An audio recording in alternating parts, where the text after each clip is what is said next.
Καλημέρα σε όλους. Good morning to everyone, to every man, woman, and every other gender. Welcome to the KMOP event, Social Action Innovation Center. Today we will present a very interesting research, namely strengthening LGBTQI plus voice in politics, VoiceIt. I would like to extend my gratitude to all the organizations in Cyprus, Greece, and Italy for working in this research, and they are together with us today. All the stakeholders, we would like to thank all the stakeholders, the journalists which participate in a very interesting indeed debate. Thank you very much, Mr. Manolakis for his intervention, the Deputy Minister for Contemporary Culture. Today we will discuss upon the findings of the survey. We will have an idea on the position of LGBTQI today, the role of media, their role in politics, the role of education, and the claims of the LGBTQI plus community. And without any further ado, I would like to present the main features of the research. So I give the floor to Mrs. Kaplani, who is the coordinator of KMOP, in order to present us the findings of the research. Good morning. I would like to apologize because I have some technical problems. Thank you very much for participating and for your interest in today's event. Let's see some things on the VoiceIt Strengthening LGBTQI plus Voice in Politics project, which is a 2 years European project, which is funded by REC, the EU's Rights, Equality, Citizenship program. It started in 2019 and it will be concluded at the end of October 2021. The project is implemented in 3 countries and it is coordinated by KMOP, the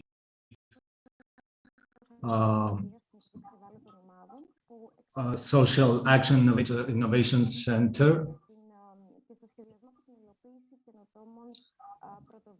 And this project is about LGBTQ plus individuals and their right to vote in elections, be elected to government office, serve on boards, and voice their opinion in any process that will ultimately affect them. There is a technical problem. There is no sound. There is a technical problem. Mrs. Dufexi Kaplani's microphone is off. Mrs.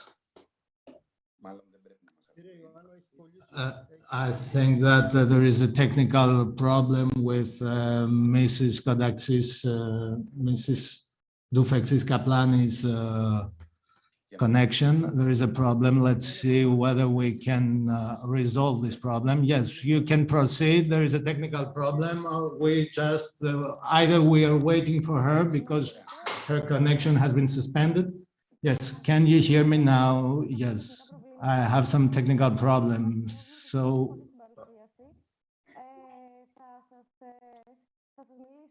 I will share with you some information on the project because for technical reasons I cannot share my screen. When it comes to VoiceIt, is implemented in 3 countries, namely Greece by KMOP, in Cyprus, and then and in Italy. Since 2009, Cyprus is participating. We have more than 800 members, and in the framework of its action, it promotes and raises awareness when it comes to the LGBT community. the inclusion of LGBTQI individuals and the support to the LGBTQI communities. In Italy, the project is implemented by Anziani Non Solo, which was founded in 2004, an NGO for the promotion of the inclusion of LGBTQI and combating stereotypes and racism.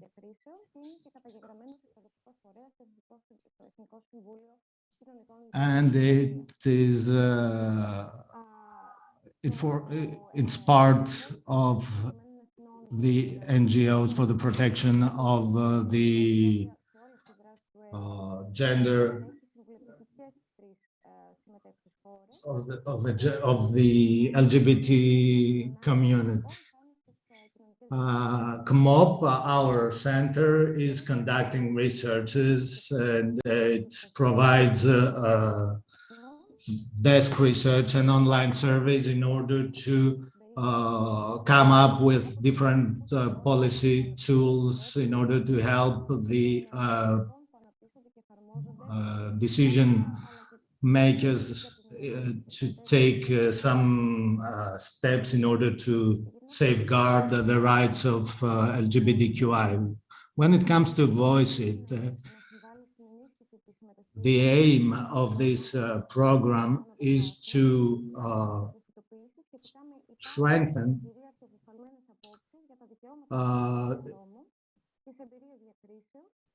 LGBTQI individuals and give them a right to vote in elections, be elected to government office, serve on boards, and voice their opinion in any process that will ultimately affect them. However, in the EU, direct political participation of LGBTQI individuals who have come out about their sexual orientation or gender identity is still limited. The political representation and participation of the LGBTQ community is essential for the promotion of not only LGBTQ rights and policies, but also for the establishment of global equality. The project was divided into 4 phases. First phase was the desk research and the online survey when it comes to conceptions and misconceptions about the LGBTQI rights. The second phase, the second chapter was the promotion of cooperation and transnational exchange between the different institutions, and then the empowerment, LGBTQI rights empowerment program has been implemented, and other different projects in order to raise awareness when it comes to LGBTQI rights. The research had a pivotal role in the project because it paved the way in order to see how we can proceed with the program. According to the survey, the online survey, which was held in Greece, Italy, and Cyprus, and which was held as which lasted from January 2019 to June 2020. The participants were members of the LGBTQI community. Some were government officials and some other representatives of state authorities. The online survey would research 4 pillars. First of all, the first pillar, the perceptions of the decision makers when it comes to LGBTQI rights. That is, what's the knowledge of the participants about the LGBTQI rights and the rights that should be protected in the framework of the law. So the research is focused on discriminatory events against LGBTQI individuals. And there was a special part,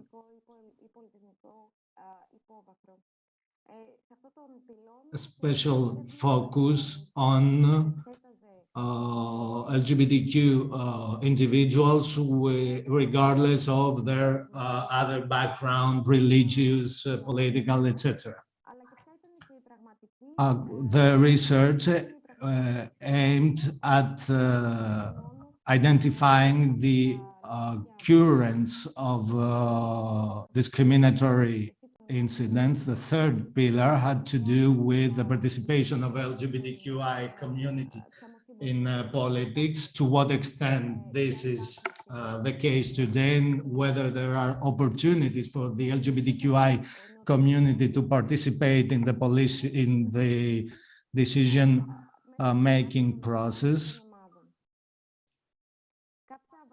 Some main findings of the investigation. First of all,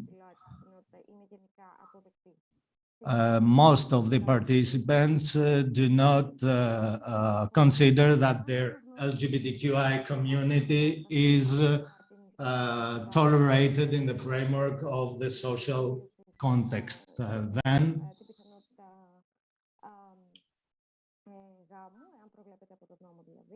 there is the legislative framework is lacking cohesion according to the findings of this online survey, and there is a lack of knowledge when it comes to the LGBTQI plus rights.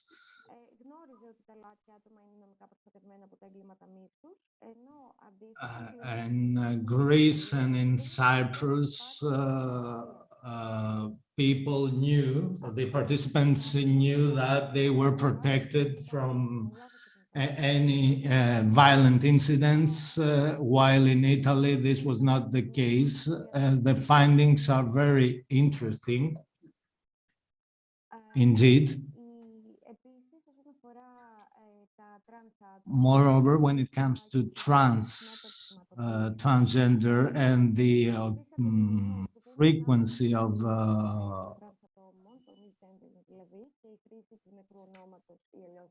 discriminatory incidents, and is very high, this frequency in these three countries. There is a technical problem, just a message from the English booth. There is a technical problem. We hardly can hear the speaker because we are just trying to come up with something, but this is almost impossible.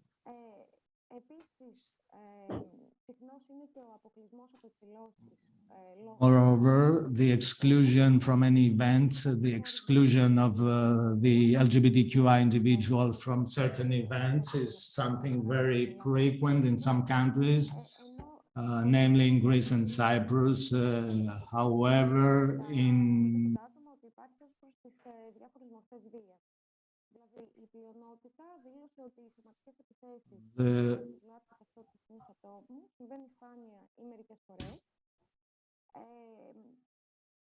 we hardly can hear the speaker. There is a technical problem. Just try to get the message across, because we are hardly hearing what the speaker says.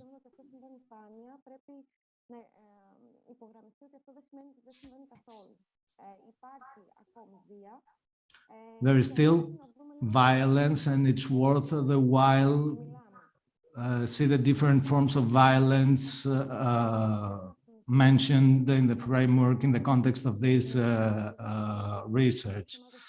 In the context of this research, we found that there is a high incidence of victimization, which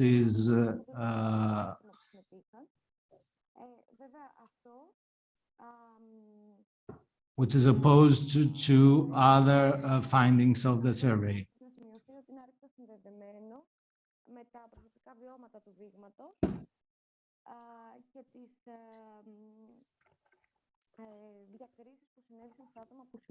Linked to the distinctions that suffered the individuals who took part in the research. Now, with regard to participation in politics, LGBTQI community is not equally represented in politics, whereas most of the participants from Italy and Greece stated that there are not many LGBTQI individuals that have come out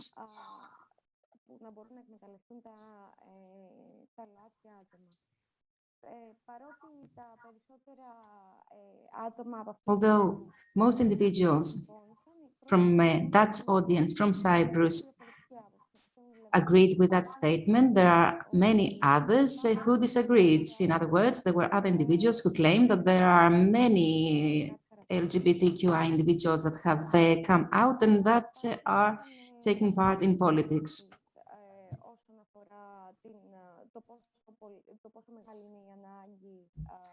With regard to the need for political reform, the majority of the 4 target groups from the 3 countries agreed that there is a need for political reform for LGBTQI community,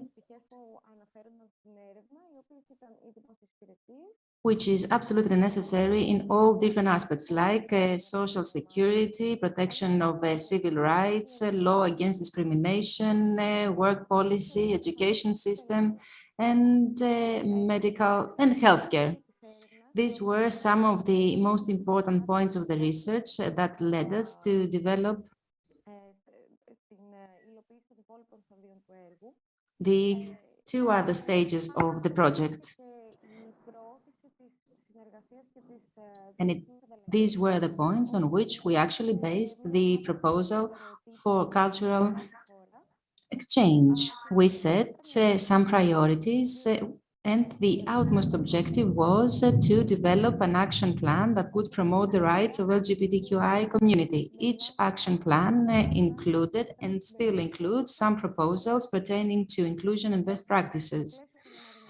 In the context of the work groups, there were several meetings held on an annual basis, on a monthly basis, excuse me. And in the context of those meetings, we talked about issues like LGBTQI community and adoptions, LGBTQI individuals with cultural background, transgender individuals and employment, LGBTQI individuals and special needs. Now, in our effort to promote cooperation, we organized a workshop for cultural exchange and also a workshop focusing on learning. In these workshops, members of the work groups took part. Moreover, the program aiming at providing information about the rights of LGBTQI community was developed.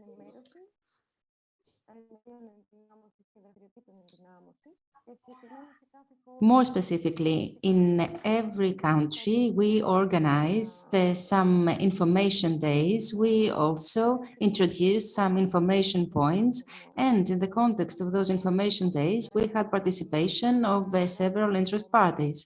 We also organized information seminars in order to promote the provision of information on LGBTQI identity and the challenges that these individuals are faced with, on civil rights, and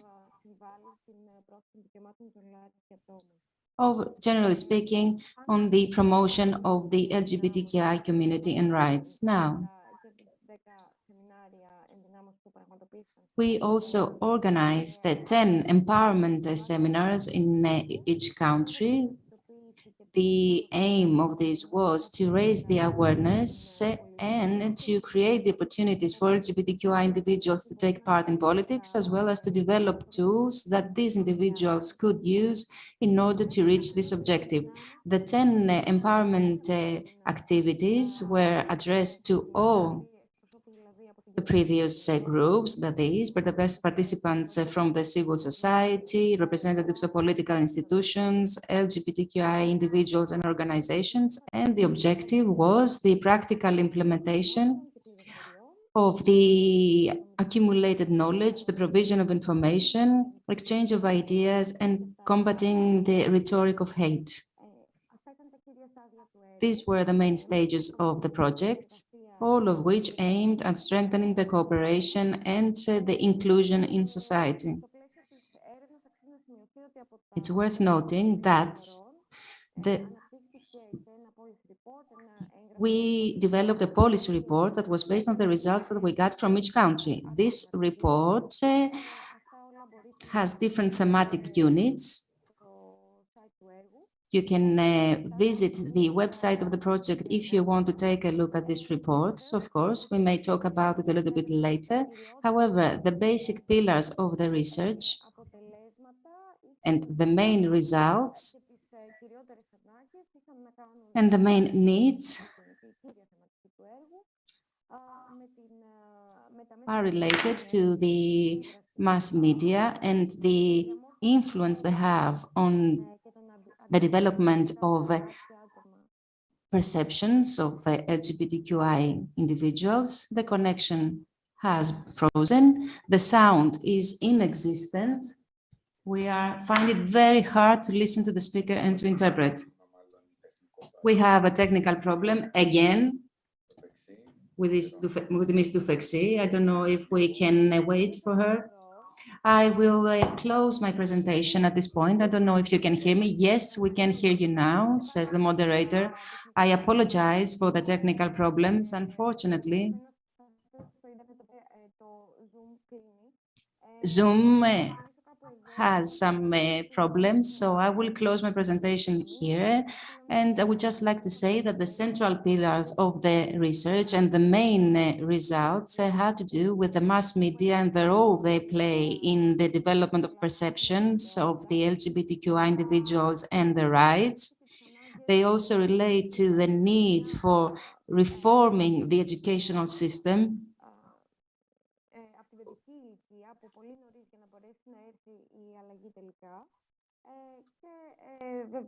and, of course, all of this can be found in the recommendations that we have made, but also on the side of the project. Thank you very much. Once again, I apologize for the technical problems.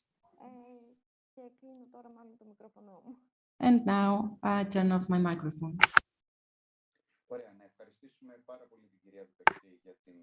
I'd like to thank Mrs. Dufexi for the presentation of this research. I will force her to switch on her microphone in order to raise the following question. If we wanted, from the very interesting findings of your survey, opt for one of this element which would cut across all the different pillars of the research, what would you opt for? I think the different aspects which have to do with the LGBTQI daily life, because there is a lack of knowledge when it comes to LGBTQI rights. There is no knowledge, or rather, says the speaker, there is a lack of knowledge when it comes to the empowerment, and it hasn't been researched enough. What can we do from now on? Thank you very much, Mrs. Dufexi. We will get back to you. We will raise all the different questions from the public and the different participants.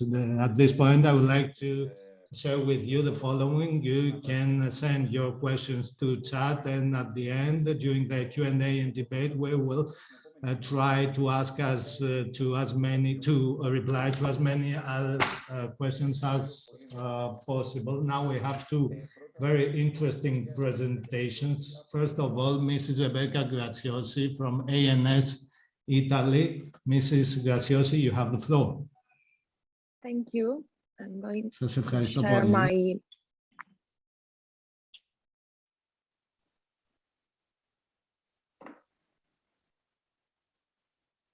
sorry, but I cannot share my presentation.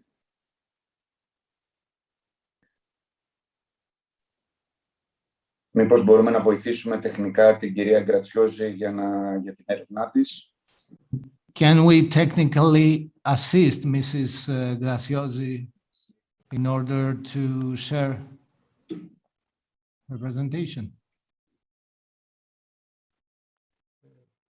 Ms. Graziosi, you have the right to share your screen.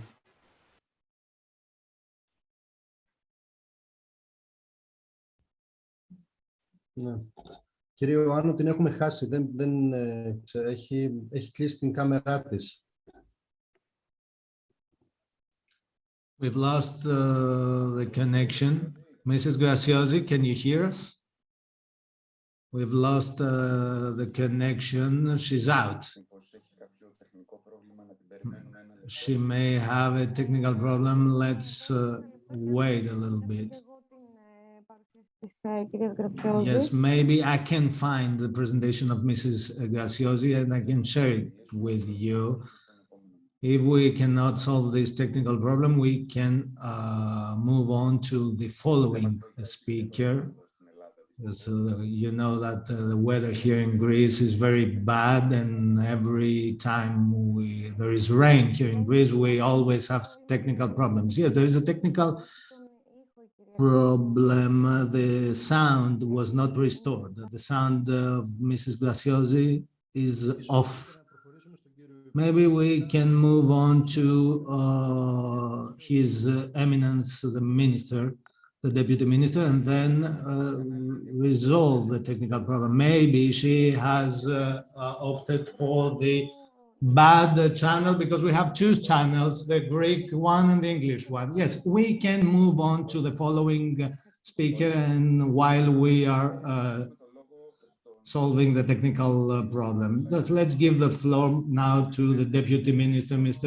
Manolakis. Good morning. Hopefully I have no technical problems. Hopefully you can hear me. Thank you very much for this invitation. And I would like to share with you the following. It's quite interesting for me at a personal level, all this research and its findings. You will allow me to make a small introduction in order to explain to all the participants who am I and why do I take the floor here, and put all my experience in a context and then share with you my experience in politics. As Mr. Ioannis said, today I am Deputy Minister for Contemporary Culture since January 2021, and since August 2019 until January, I was the General Secretary of the Ministry of Culture. My political trajectory is divided into two phases. The first phase was from 2014 to 2016, one of the first, among the first who created a political party in Greece, positioned in the center right. And in this context, I was the campaign manager during the electoral campaign, and then I stood as a candidate in the parliamentary elections in the center of Athens in 2015. And I was ranked second in the list. And I had come out about my sexual orientation. I was not the first to stand as a candidate being in the LGBTQI community, but I was the first person to be at the heart of a parliamentary party. And the LGBTQI member with the best results in the elections, being among the LGBTQI candidates. And I would like to note here that up to now, 2021, there is no other representative of the LGBTQI community in Greece in any party or in the parliament. The second phase starts in 2019, and today I am the highest ranked openly gay in Greece. I was appointed to that position. I was not elected. I was appointed Deputy Minister of Culture. And as I said, I'm the first person the first LGBTQI individual holding a political position. So my approach is intrinsically linked to my political trajectory. I would like to start with one finding of paramount importance, which was not mentioned by Mrs. Dufexi, or I didn't hear it.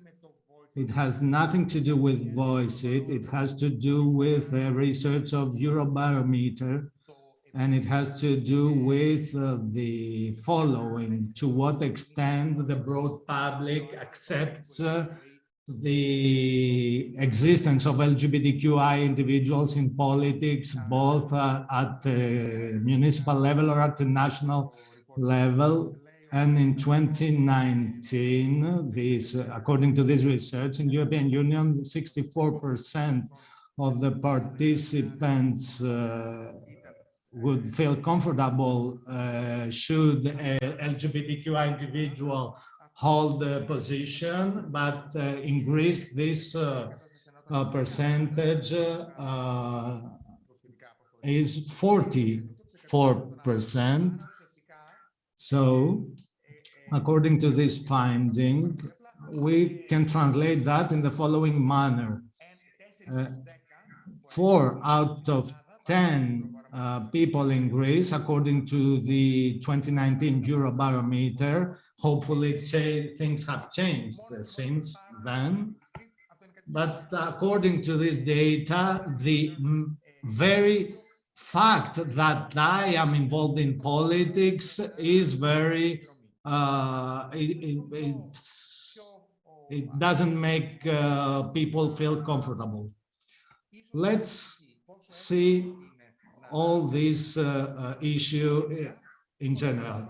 To what extent is it easy for someone to get involved in politics in general, and even less when should this person belongs to the LGBTQI community?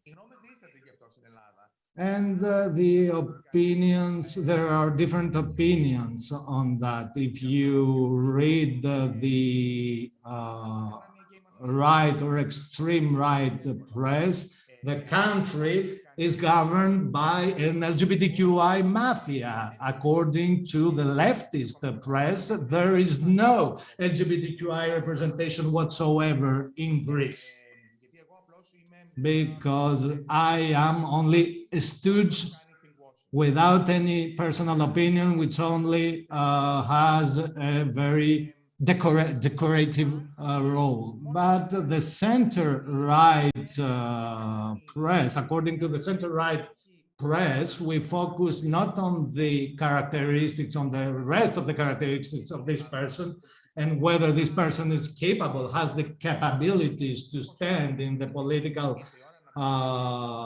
landscape, but only as a quota, as a mere quota. So the media, who play a pivotal role in the misconceptions and in the shaping of these conceptions. So media cannot manage, don't feel comfortable when it comes to manage the LGBTQI individuals in politics, and they don't feel comfortable with me, because once it was announced that I would be a minister, there was a great interest on my trajectory. But this approach had nothing to do with LGBTQI rights, with LGBTQI community. It had to do with an uncomfortable approach translated into what can I do with an LGBTQI, and to what extent can I focus to his personal rights,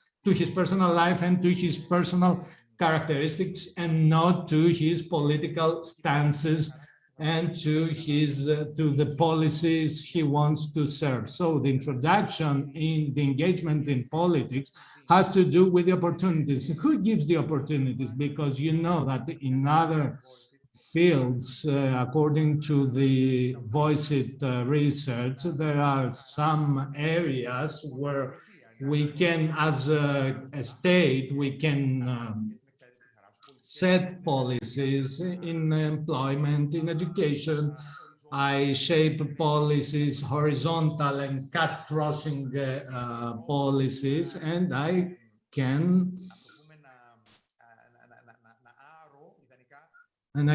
remove some bottlenecks or some discriminatory incidents. In politics, however, at the central political stage and at the municipal stage, you have the parties, the political parties, you have the candidates, and you have the voters, and excluding a very small part, which is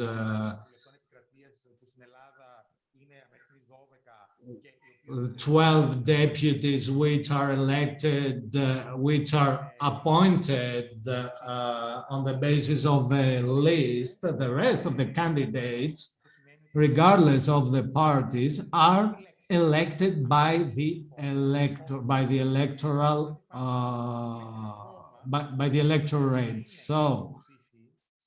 So in order to be elected, the electorate should first of all opt for a party which has LGBTQI individuals in their list, and then to collect enough votes in order to get elected in the Greek Parliament.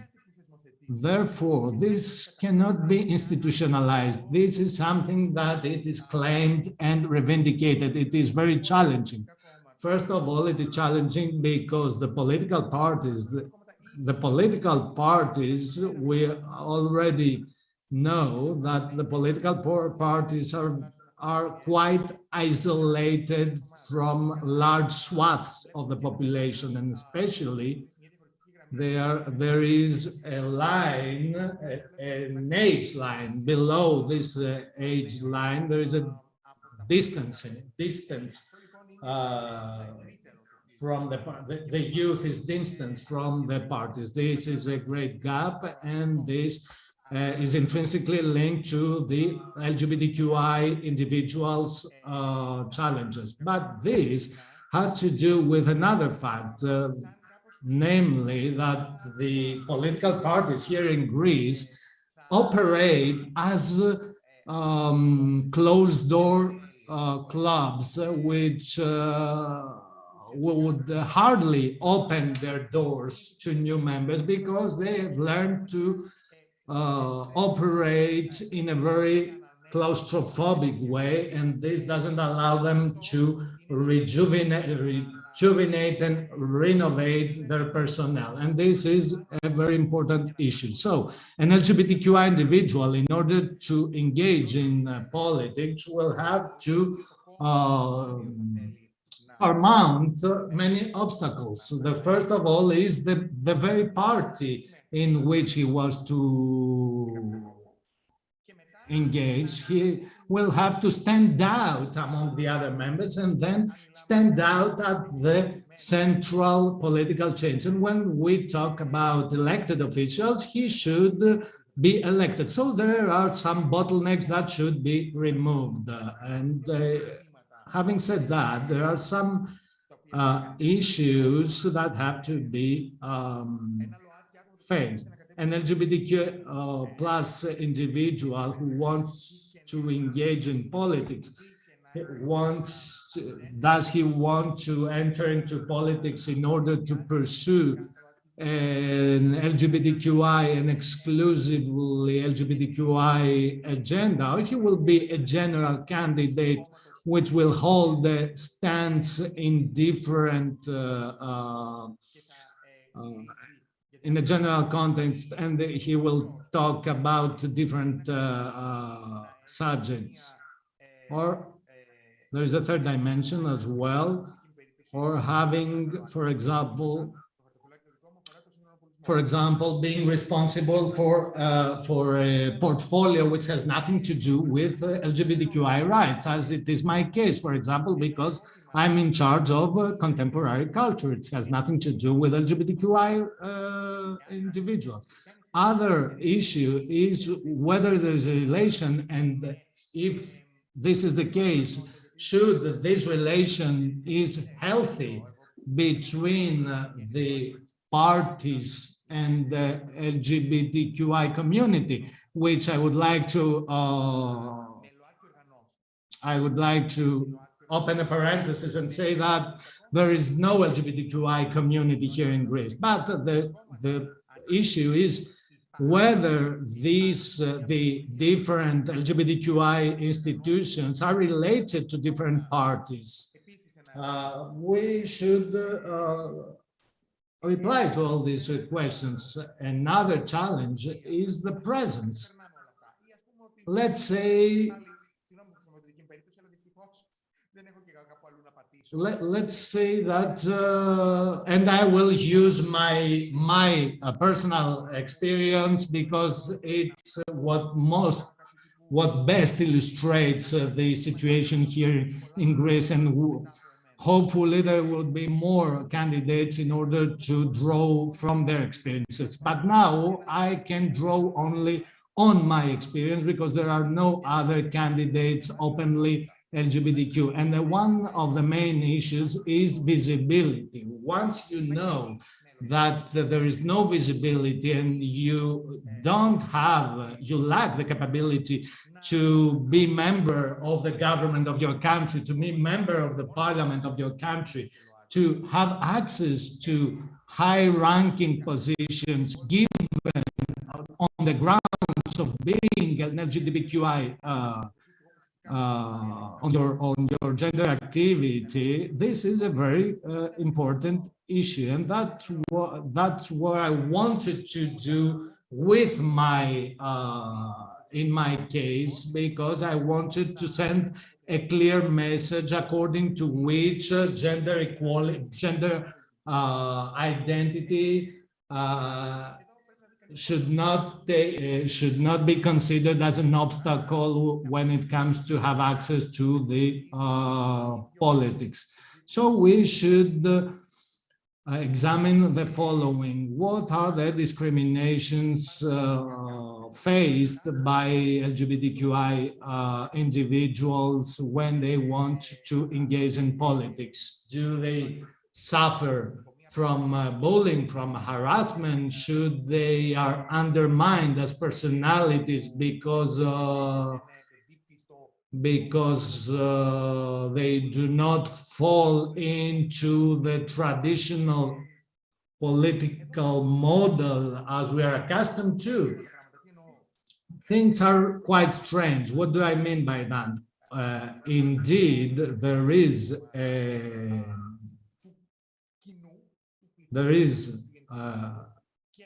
some part of the population and of the press which has a very strong impact on political situation, and other influential institutions such as the church, which consider that there is no need for any different voice. There is no need for giving a voice to people who do not belong to our traditional model.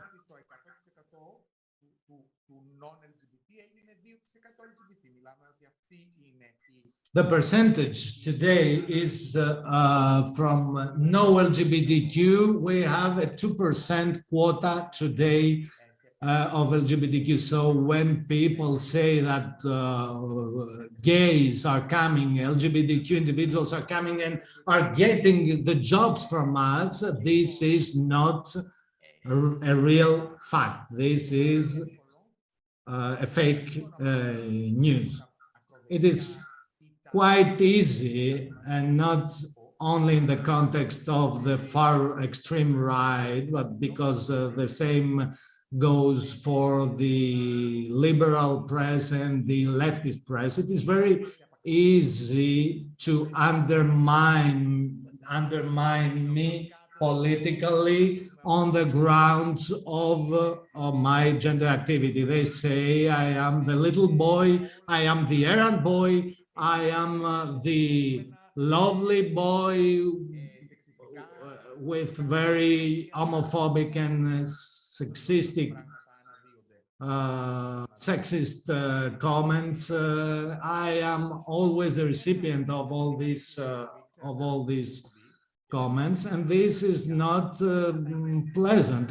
But I knew from the very onset that I would go through all this, but we should change it. And I would share with you the following, that media are changing in a more flexible way than the politics. So another issue has to do with the portfolio. Some people, in order to undermine my political position, they would say that yes, of course, he would be in charge of a very easy and very very painless portfolio, and he would never be in charge of a very important portfolio. And this is a very sexist comment, a very discriminatory comment, and it has to do with my soft skills. And I can see many the situation is quite similar to the situation faced by women once they started to engage in politics in Greece. So we are recipients of we are always recipients of incidents as women used to be once they engaged for the first time in politics. Another issue has to do with public opinion, and I think personally that public opinion it is used as an alibi by many people. There are still great obstacles, there are still conceptions that should be deconstructed.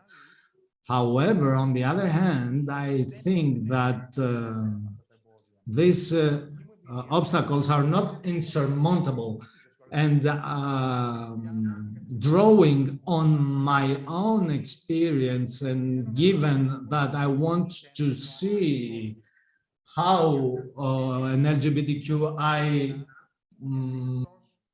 politician is moving throughout the society, and I talked to many people which who talk for the first time in their life to an LGBTQI individual. So the open approach to these issues, an open debate without misconceptions and without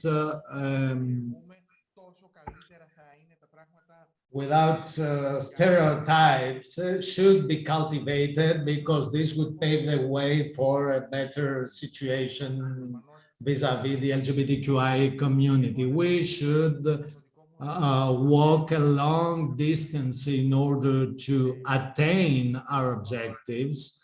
And I would like to see my role as a role model which will be exploited in the future by other LGBTQI politicians.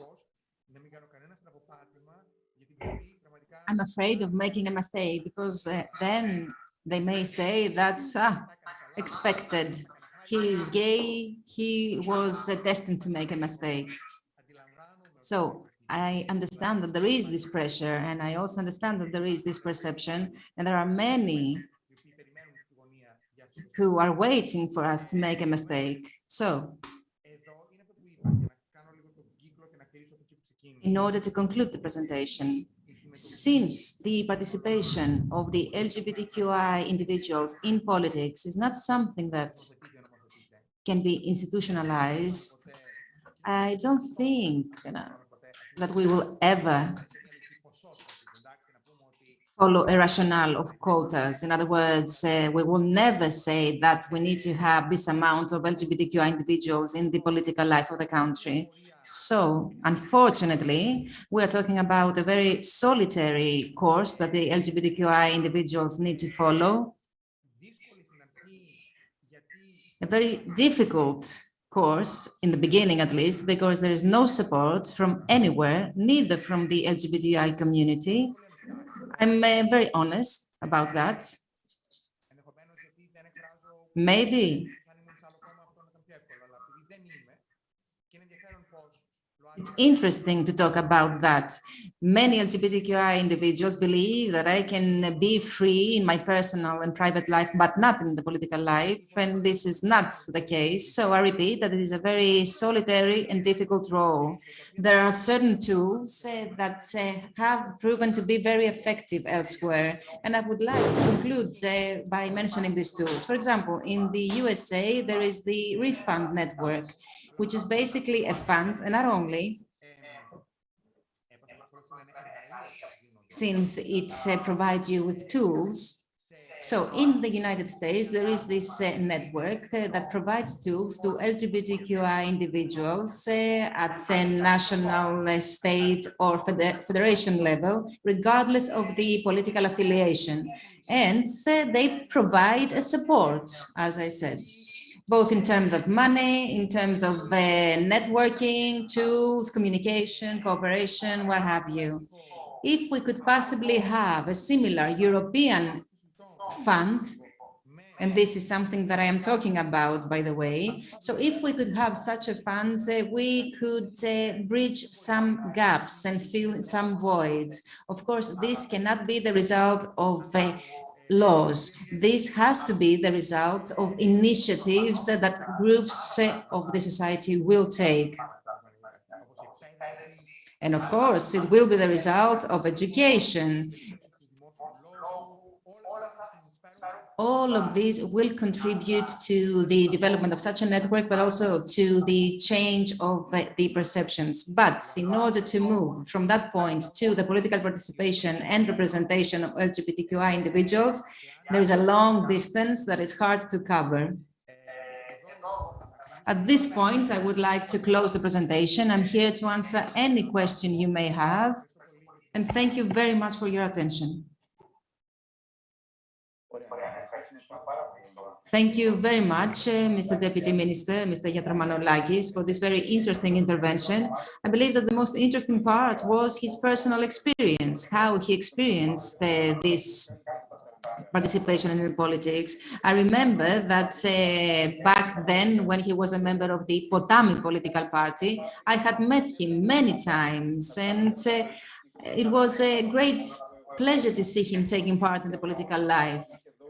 And I would like to congratulate him on all the effort that he had made back then, and also on supporting me to represent Potami.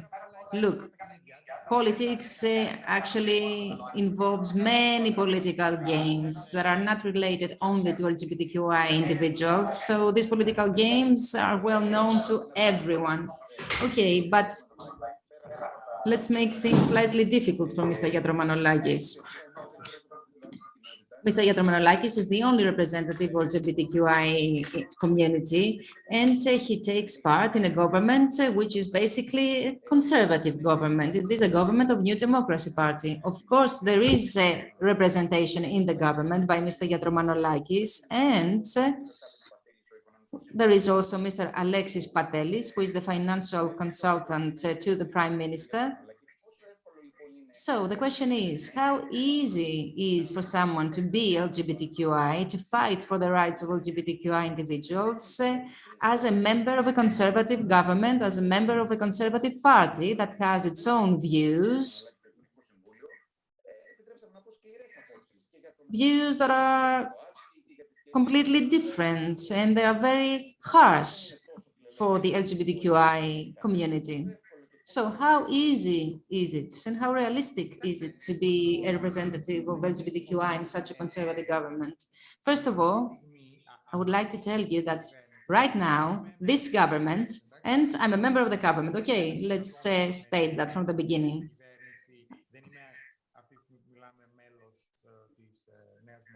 I'm not a member of the New Democracy political party. I'm a member of the government. However, I want to tell you that there has been no time in the past 2 years, when I got an advice, a guidance on what I can or cannot say. Moreover, we're talking about a government which is the first government, I repeat, the first government.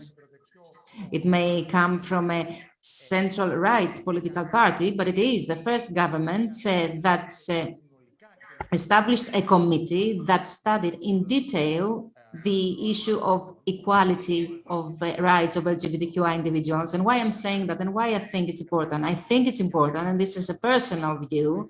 And by the way, we need to take a look at the examples of other European countries that have made important progress in LGBTQI rights, like Malta and Italy. First of all, allow me to tell you that this progress was the result of the work of a center-right or conservative governments.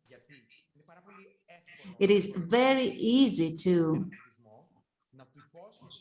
promise a lot to a community, to keep your promises up to a 35%, and then to leave all the rest of the issues pending. But saying that, I want to implement some horizontal policies, and I will give you example. For example, in the unemployment organization in Greece, there is now a program.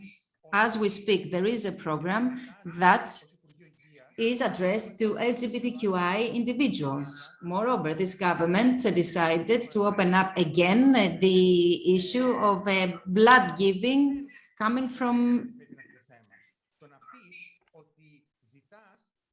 blood donation pertaining to LGBTQI individuals. So this government also introduced some subjects in the educational system that touch upon the issues of LGBTQI individuals. So having some people saying that LGBTQI individuals are responsible for the low birth rate in Greece, and the only politician who comes out and says this is not true, being a minister of this government, I believe that this shows that things are changing.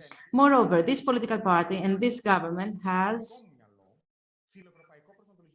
a European orientation. So in my mind, when we're talking about Europe, we don't mean that we are a member of the Eurozone or that we benefit from the European funds or that we have some advantages that we get from our membership. No, when we talk about Europe, we need to state that we embrace the European values.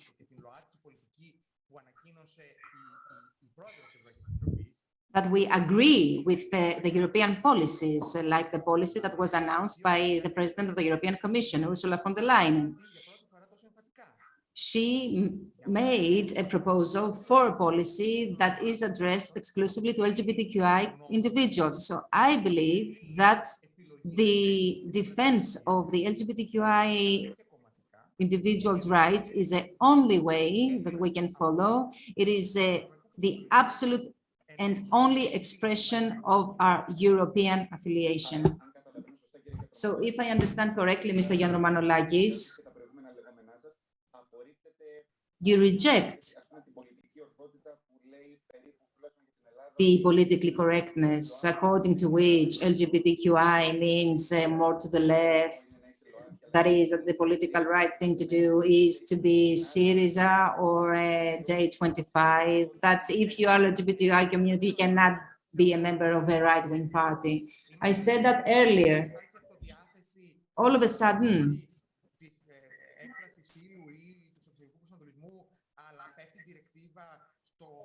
we can be free in our private life, we cannot be free in the political life. So if this is the case, how we can talk about freedom? An LGBTQI individual that does not vote for Syriza, the left-wing party, why is this individual considered to be a traitor of the LGBTQI community? If someone can answer that, then I'm open for discussion. Another thing that is very interesting to know, do you have a personal experience of an assault, for example, harassment, of bullying that you have suffered? Maybe in the ministerial council? No, never, never. I have never been the victim of such an attack or harassment or what have you. All my colleagues in the parliament, all my colleagues from all the political parties, as well as my colleagues in the ministerial council, has never made any such attack. When I was a member of the Potami political party, I was taking part in a panel discussion, and there was another representative of another political party who interrupted me. He actually made a move in order to push me away, and he told me, calm down, sweetheart. Typical example, I'm not going to give name. And something else I wanted to say is the following, something that impressed me actually. Recently, there was a representative of the church who said, who actually wrote a letter that said,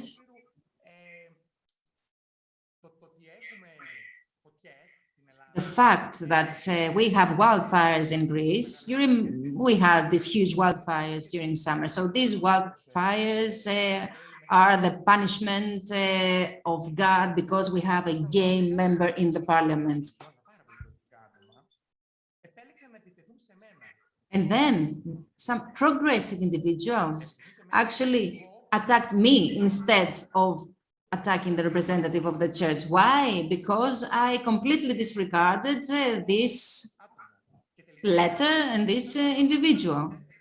And as I said, the progressive individuals then attacked me instead of the representative of the church. And another example, something that is related to what Mrs. Dufexi said earlier. Many times, some expressions used by public officials hide a certain sense of homophobia or sexism or racism. There is an expression, I don't want to repeat it, but they use this expression in order to describe an behavior of someone else which is not the expected one. So I was talking with a politician who is also a member of the parliament. We were talking about a completely irrelevant topic.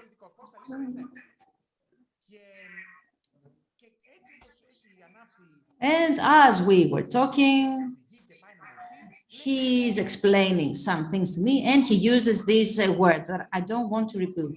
At that same moment, he blushes, he realizes what he has just said, he sees my reaction, and for the next 15 minutes, he was trying to apologize to me for using this word. And he told me that if my children get to know about this, it will be the end. And this takes me back to what I said earlier, that there is a fine line when it comes to the perceptions that people have about the LGBTQI community. This fine line actually is related to age. Younger ages are more open to LGBTQI issues compared to the older ages. Some taboos that the older people cannot overcome have already been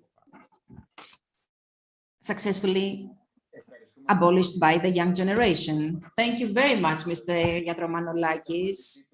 I believe that through your replies, you raise more questions. I would love to continue talking with Mr. Yatromanolakis, but we don't have time. I don't want to monopolize the discussion. Okay, thank you. I would like to tell to the participants who raised their hand that it is not possible to pose your question orally because we are many. You can actually submit your question in the chat and we will address the question to the appropriate person. In order to save some time, we would like to give the floor directly now to Ms. Graziosi, and I hope we won't have technical problems so that we can listen to what she has to say. I don't know if Ms. Graziosi can hear us. Thank you. Sorry for the inconvenience. Now I can share my screen. Okay. Good morning, everyone. And today I'm going to talk about LGBTQI+ rights and politics, representation and obstacles. LGBTQI+ people still face various forms of discrimination, violence, harassment, and hate crimes in different areas of their life. For this reason, LGBTQI+ participation in politics and inclusion in policymaking processes are important driving forces in lowering discrimination, advancing rights, increasing awareness and representation, and building tolerance and acceptance. The map you can see in this slide came from the ILGA Rainbow of Europe, which provides a ranking based on how the laws and policies of each country impact on the lives of LGBTI people, comparing 49 countries in Europe.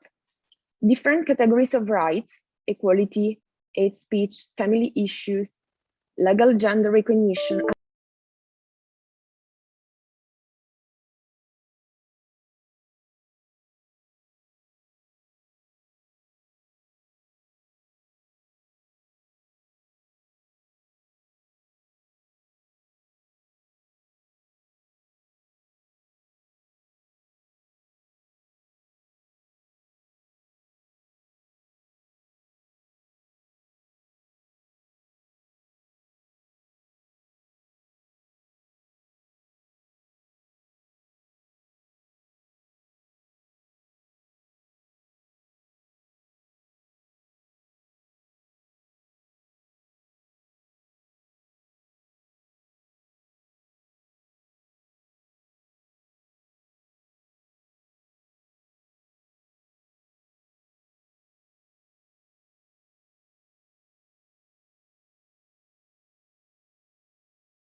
for LGBTQI+ to participate.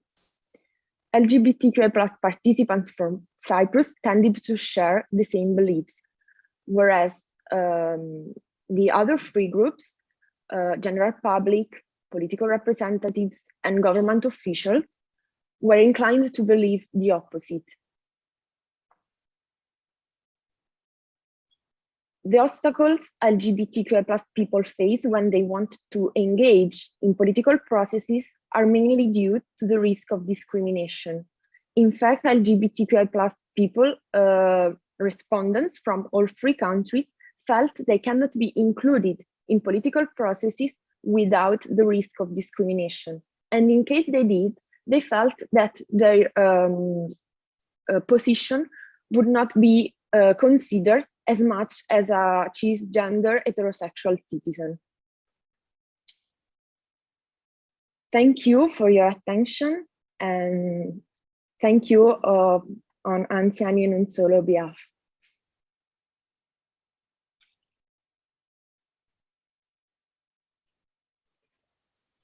Ωραία, να προσπαθήσουμε να κερδίσουμε λίγο. Let's try to collect all the answers for the last part of our event, the Q&A session, so we can move on to the next session, namely the impact of the mass media on their perceptions about the LGBTQI community. And I will give the floor to Mrs. Koutheksi for an intervention. Ευχαριστώ πολύ. I think that Mr. Yattamanolakis has shared with us his view when it comes to the media impact on perceptions. I will keep my camera off because my connection is very poor. I would like to say that in the context of this survey, there was no a focus on the media, and that's why it is of paramount importance the fact that given that there were open questions in this research, the LGBTQI participants have mentioned that the importance and the important impact of the media on the creation of perceptions, and they said that people do tolerate and do not approve, do not accept the LGBTQI community. And moreover, some people have described a hate and discrimination and infrarepresentation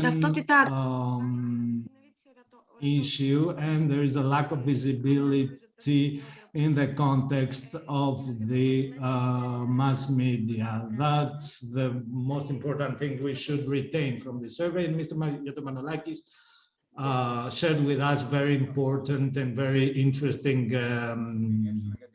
views. And at that point, I would like to say the following, and not as a representative of mass media, because mass media is too many things, is multidimensional, but what Mr. Yattamanolakis said previously is right.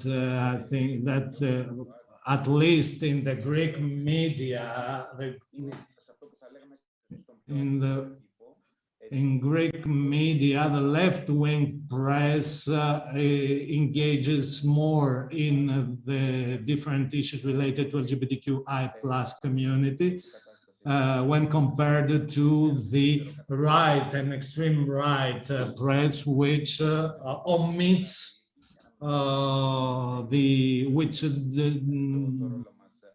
simply do not speak about us, do not talk about us. We will give now the floor to Mrs. Kelaki, journalist,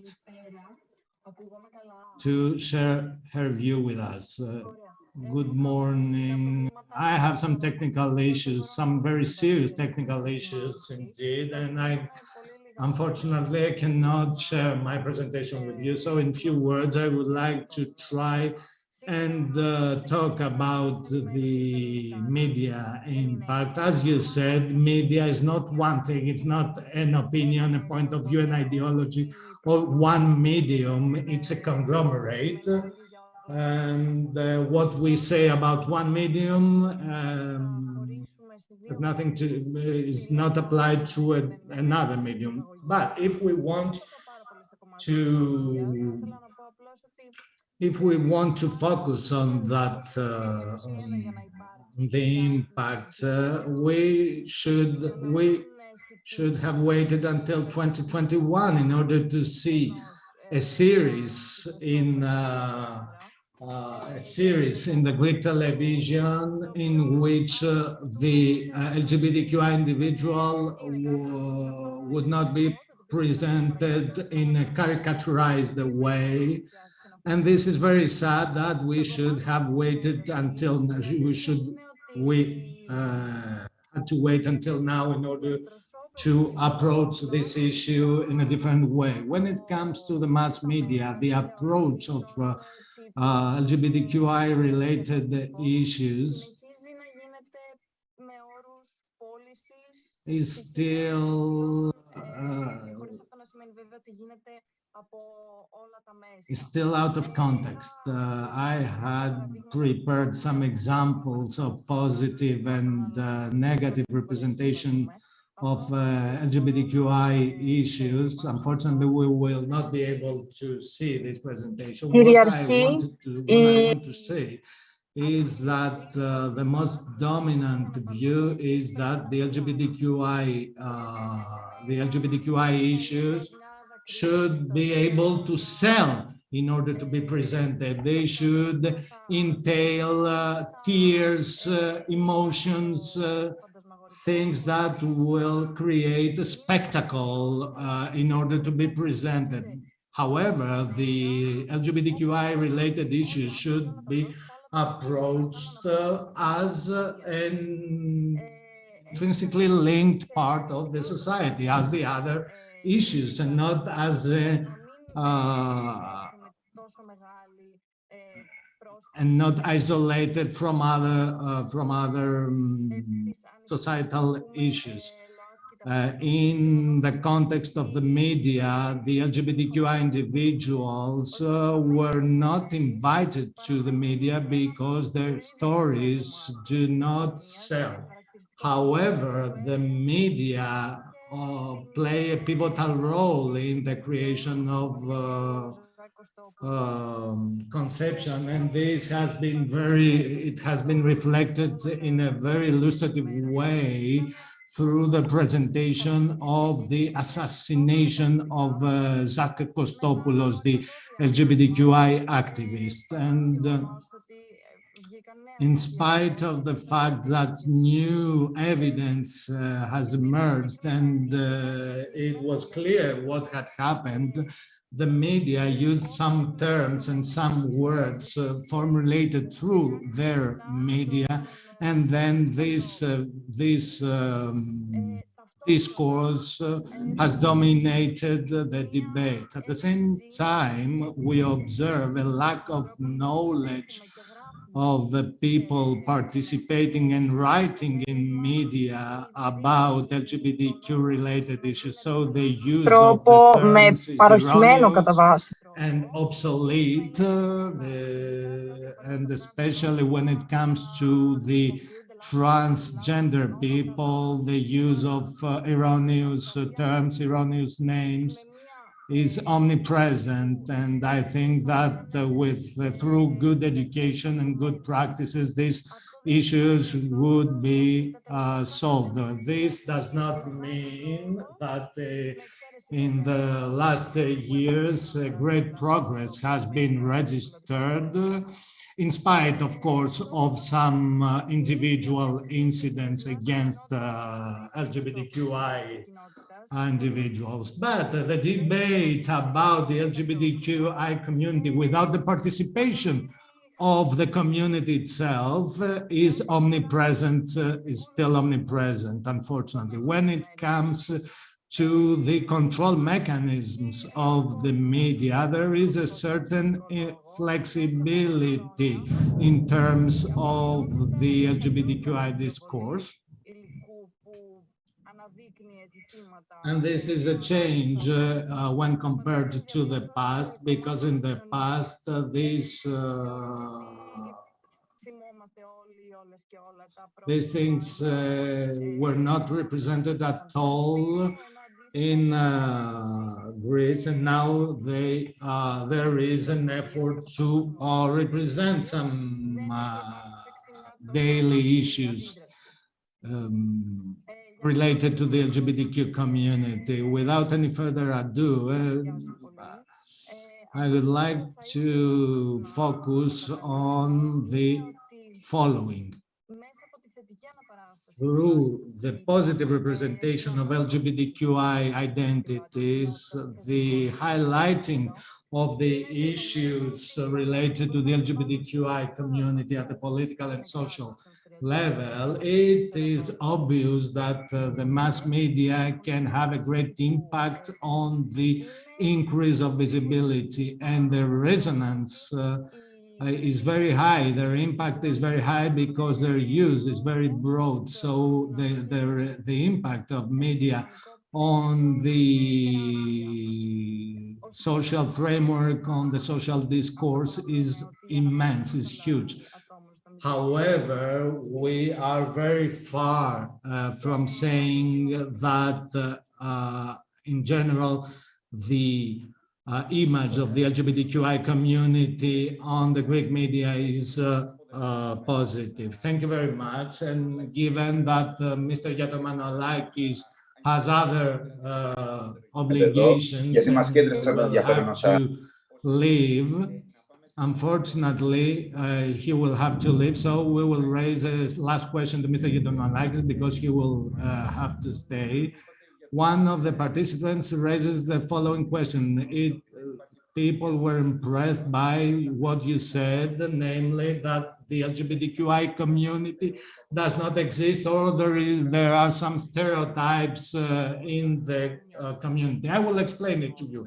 The word community, in my point of view, means a big group of people which is in its entirety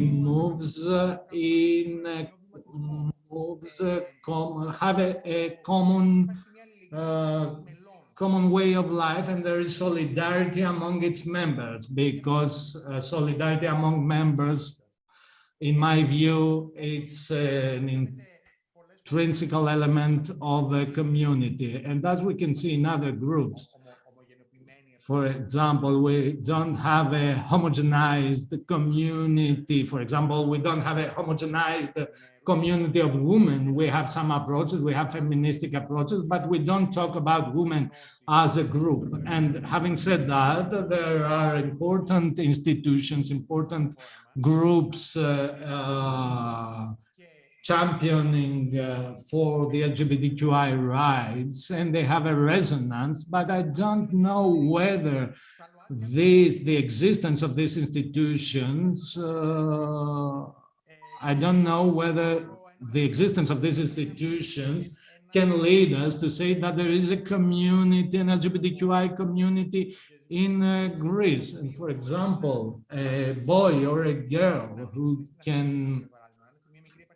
who may live outside Athens in a small countryside city, feels like belonging in a community. That's why I'm saying that there is no community. And let's say something a little bit more sad than what I've just said. We see diversification and different opinions and different approaches among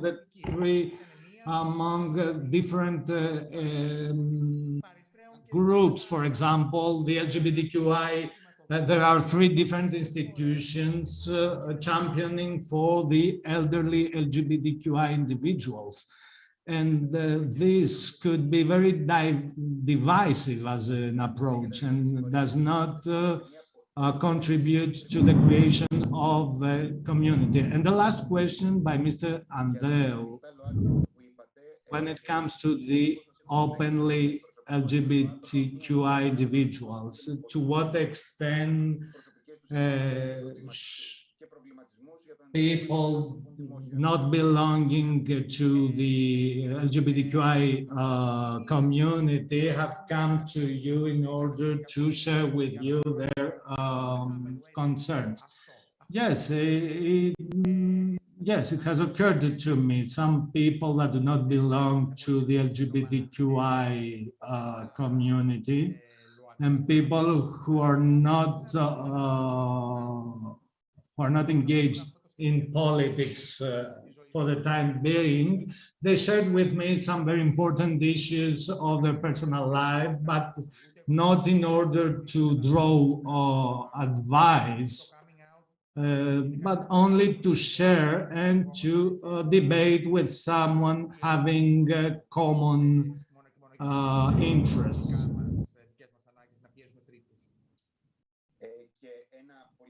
The last question.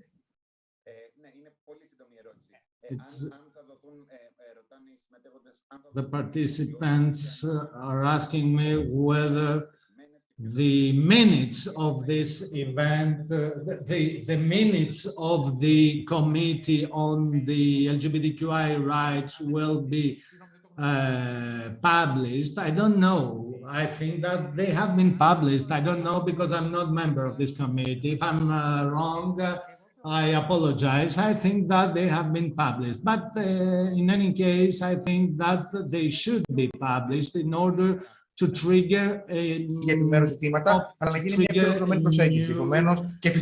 more thorough debate on this, on the proposals. And the most important fact is to start implementing the different proposals made by the committee.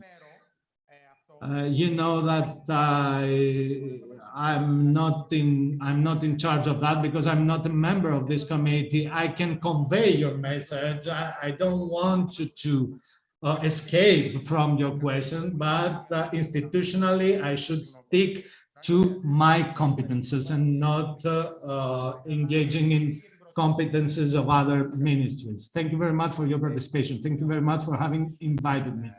And now at that point, let's move on to our next point in the agenda. We go to the next session. Mrs. Andrea, Mrs. Kokidou, LOAT, LGBTQI children and rights. And I would like to give you the floor by saying the following.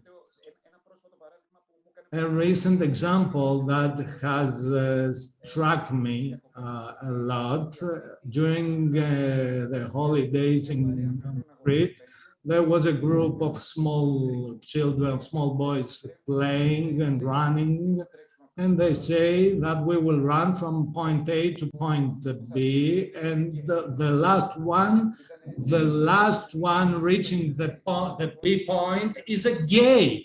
And this is like if we were thrown into the 1960s epoch. And so this shows that there is a lot of work to be done.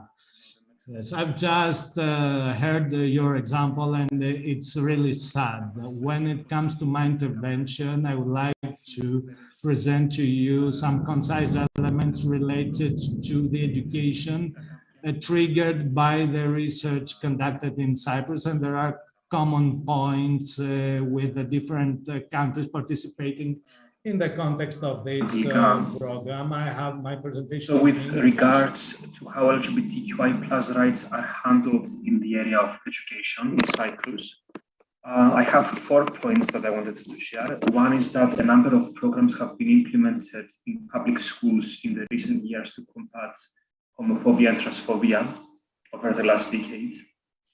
In 2011, sexual orientation and gender identity were incorporated in the curriculum under the subject of health education at the pre-primary, primary, and lower secondary levels.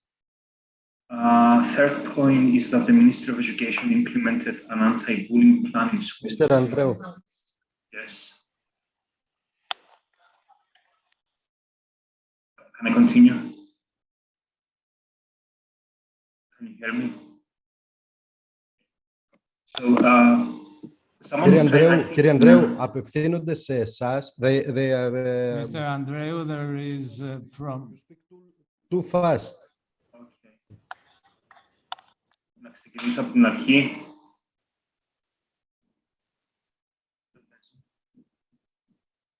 Λοιπόν, the third point is that the Ministry of Education implemented an anti-bullying plan in schools in order to promote a supportive environment for LGBTQI LGBTQI+ children.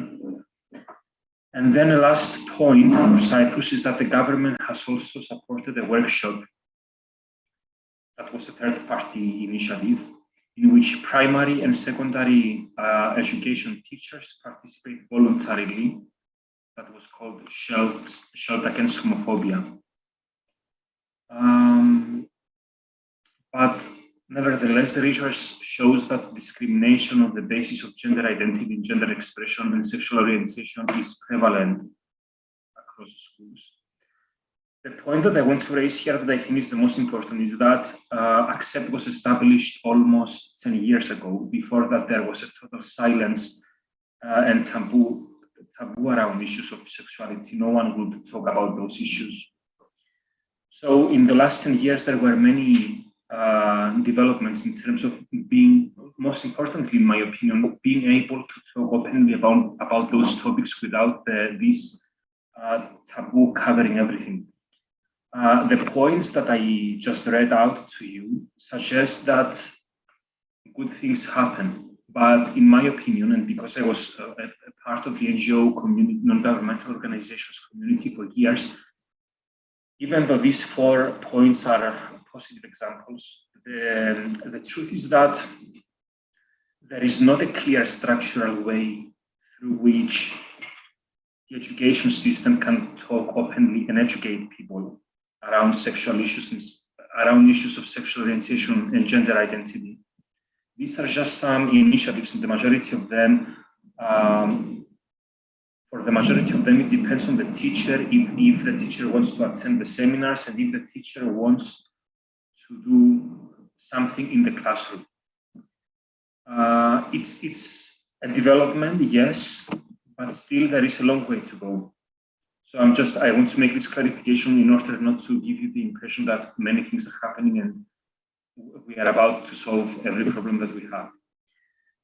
Now I will move on in the common points that I found in all of the countries regarding education. 3 points. The first one is that the majority of participants found that there is a need for policy reform in terms of LGBTQI rights in public services, social protection, civil and family rights protection, anti-discrimination law, labor policy, as well as education. So every country has this, the majority of the participants found that there is a need for policy reform in education. The second point is that LGBTQI+ content should be included in the school books and the educational curricula, while students should be introduced to sexual orientation, gender identity, diversity from early age. And then the third common point is that preventive measures and clear guidelines should be integrated in education, addressing bullying, violence, and discrimination against LGBTQI students. And with this, I'm concluding.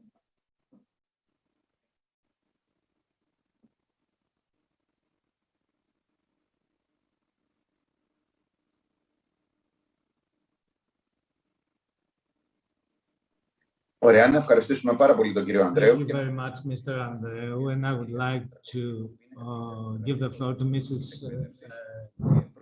Kokidou. Mrs. Kokidou has the floor. Mrs. Kokidou is professor at School of Primary Education of the Aristotle University of Thessaloniki, president of the Committee for Gender Equality. You have the floor. Thank you very much. Just allow me to share my presentation with you now. Yes, now I think we are okay. I will try to be very concise, and I would like to apologize since the beginning because I will have to leave just after my presentation because I needed to attend another event. I apologize for the technical problems.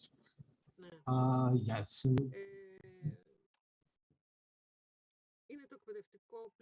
This is the educational framework. It's a secure place where children and young can learn without suffering discriminations and violence on the grounds of gender activity, gender identity, sexual orientation, etc.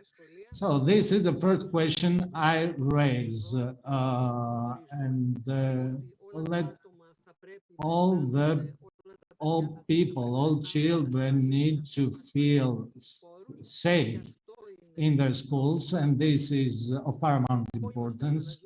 We all want to live in a world where we can have free access to anything, and regardless of our sexual orientation and our gender identity. Unfortunately, this is not the world in which we live in, and the schools are very illustrative examples of this world. I won't stick to these posters. I could elaborate on these posters, but the schools should be inclusive and the safe spaces, because only by being a safe place, it will be easy for the children to learn. Unfortunately, to the question whether all children have access to a secured and non-violent and inclusive education environment, I think that our answers, and we will agree upon that. Unfortunately, our schools are not such places. There is, in the context of the schools, SOGS violence, SOGS-based violence, violence based on sexual orientation or gender identity. The question is, do we really want to have a democratic and humane school for all children?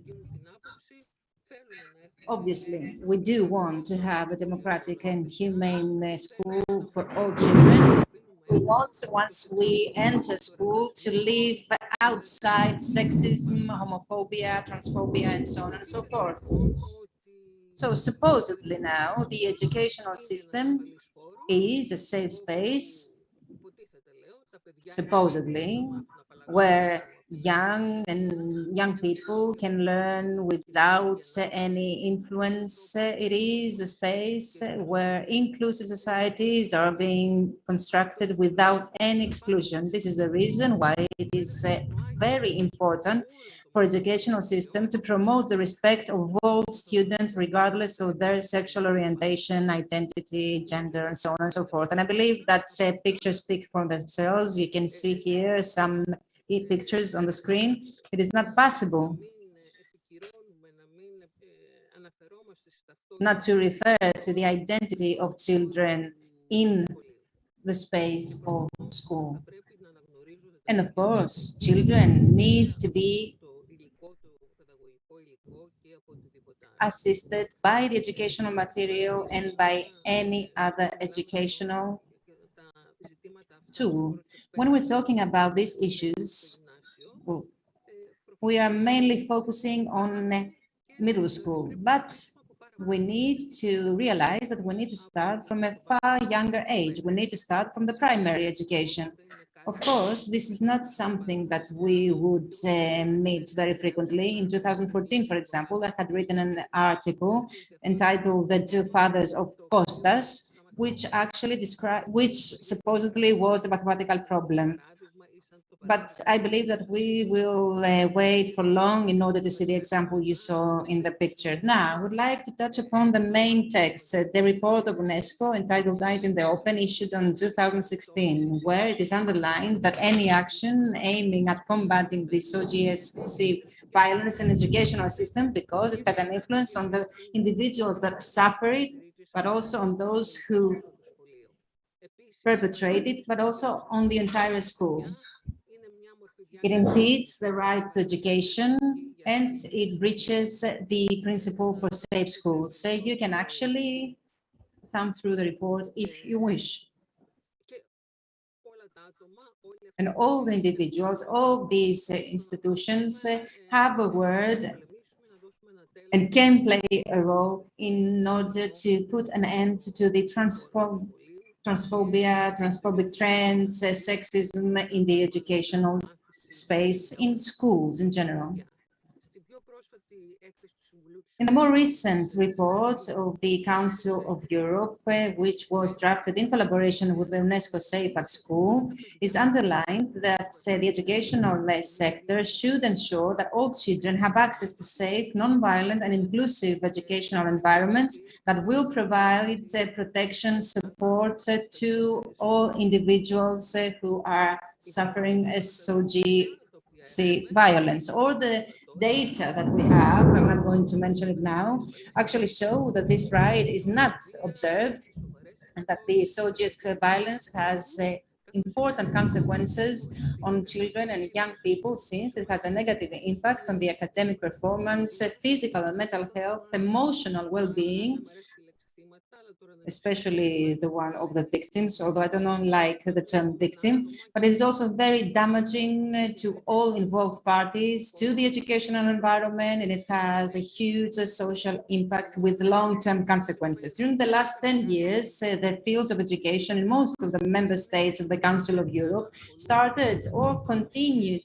being involved with dealing the SOGC violence, since it is necessary in order to reach the objectives for qualitative education, in order to provide equal opportunities to all young people, which is something included in the Agenda 2030. We know what is the fourth goal for sustainable development, which is that we need to ensure free, equal, and qualitative education.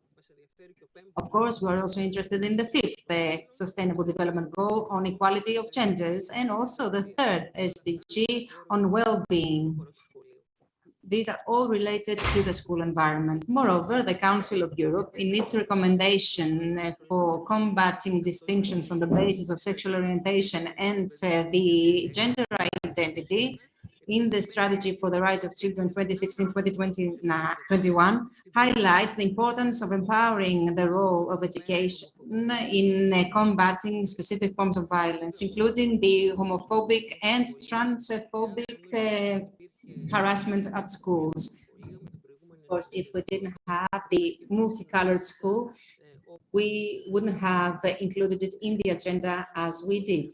We also know that sexual orientation, the identity, expression of gender, and the characteristics of gender continue to be the main factors that lead to victimization and to distinction.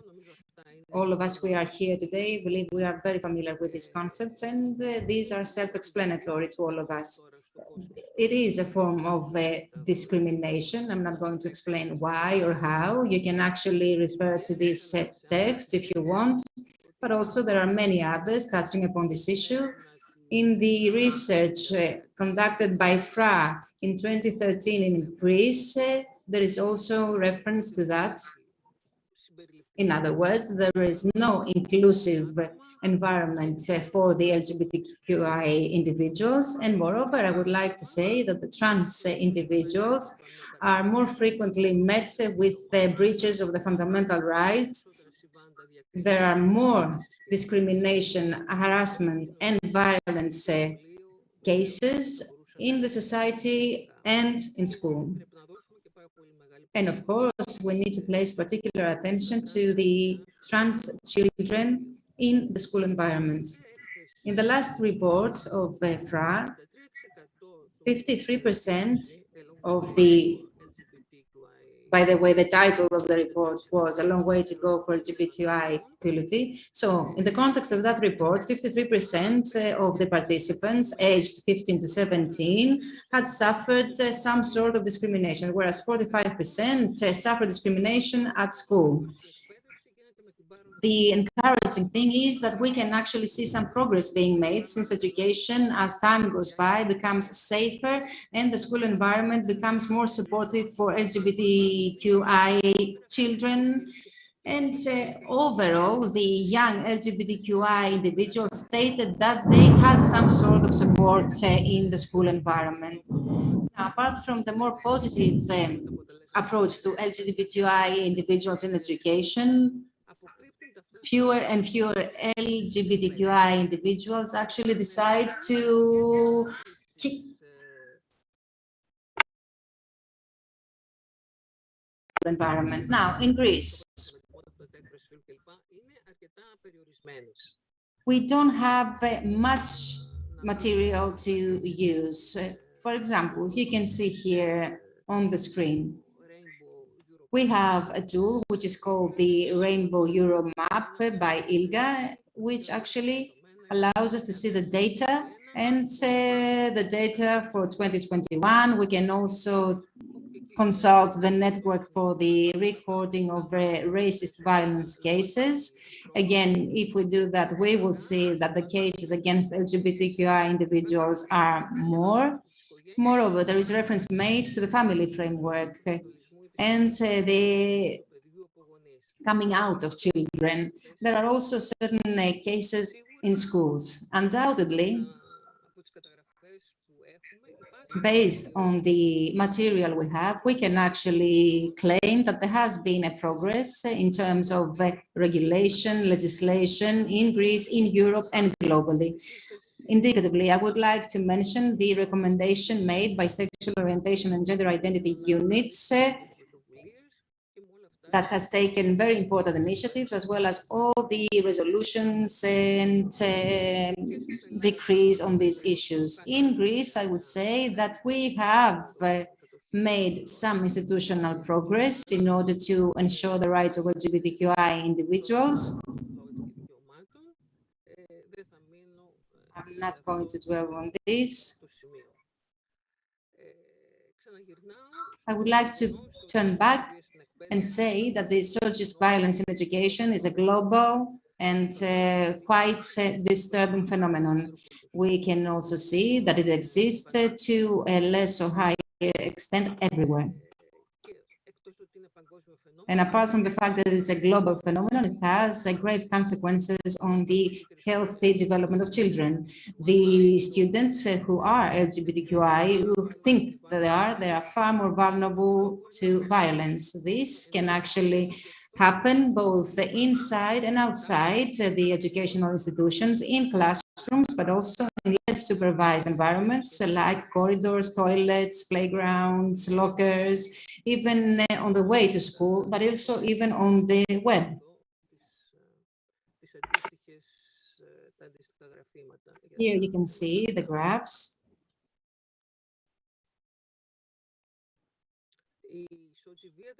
The socialist violence should have no place in education.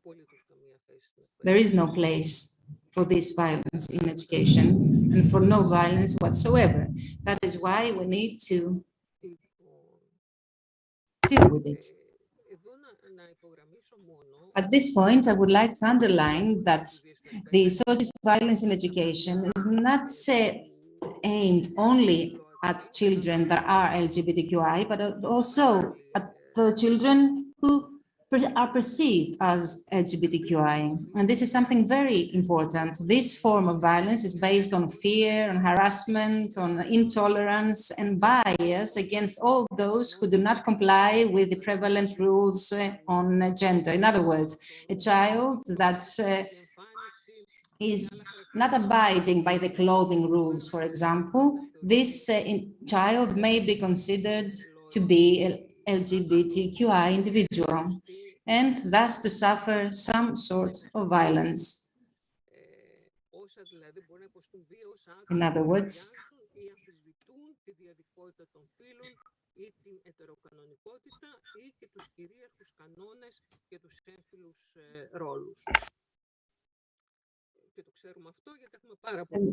we have several studies, international studies, that actually show that far more students state that they have been victims of soldiers' intimidation from those who define themselves as LGBTQI. It's what I say, that this is the terrorism of normality. But homophobia, transphobia, and amphiphobia can turn children into victims of intimidation, those children that do not abide by the stereotypes. According to the review of the research data that was conducted by UNESCO, the percentage of LGBTQI students that suffer school violence and intimidation was from 16% to 85%, and the prevalence of the violence was 3 to 5 times higher for LGBTQI individuals compared to those that were not LGBTQI. The schools are part of the most homophobic social spaces, according to studies. Subject violence can have different forms, physical, mental, sexual. It can happen anywhere, electronically as well, as though the most available data pertaining to subject violence in educational environments are focusing on intimidation. The LGBTQI students, or those who are perceived to be as such, can constitute targets of other forms of violence, including sexual violence. The psychological violence, social exclusion, verbal intimidation are the most common forms of violence in the educational system.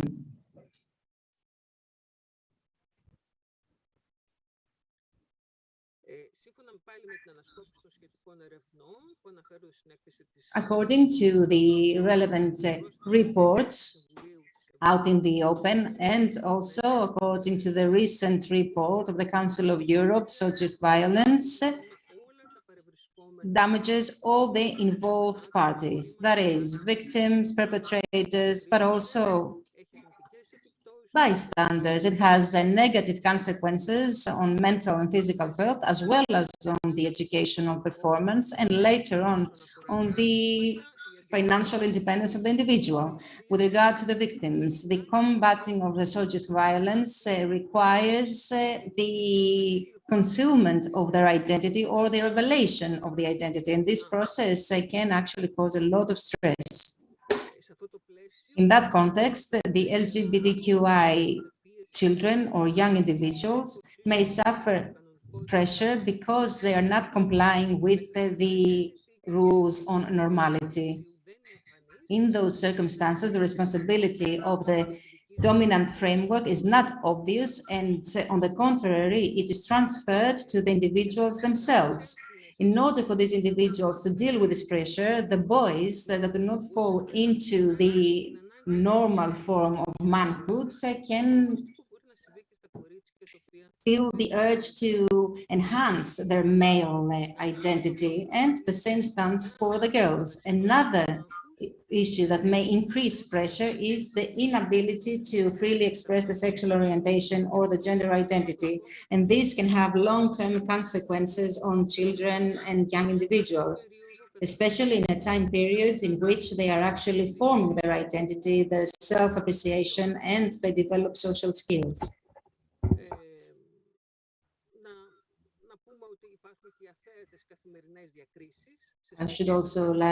I should mention also the other forms of discrimination on which we need to focus, and we need to place particular importance because, generally speaking, the school environment is an environment where there is this prevalent perception on genders. Moreover, in the educational space, there is a very limited use of inclusive language.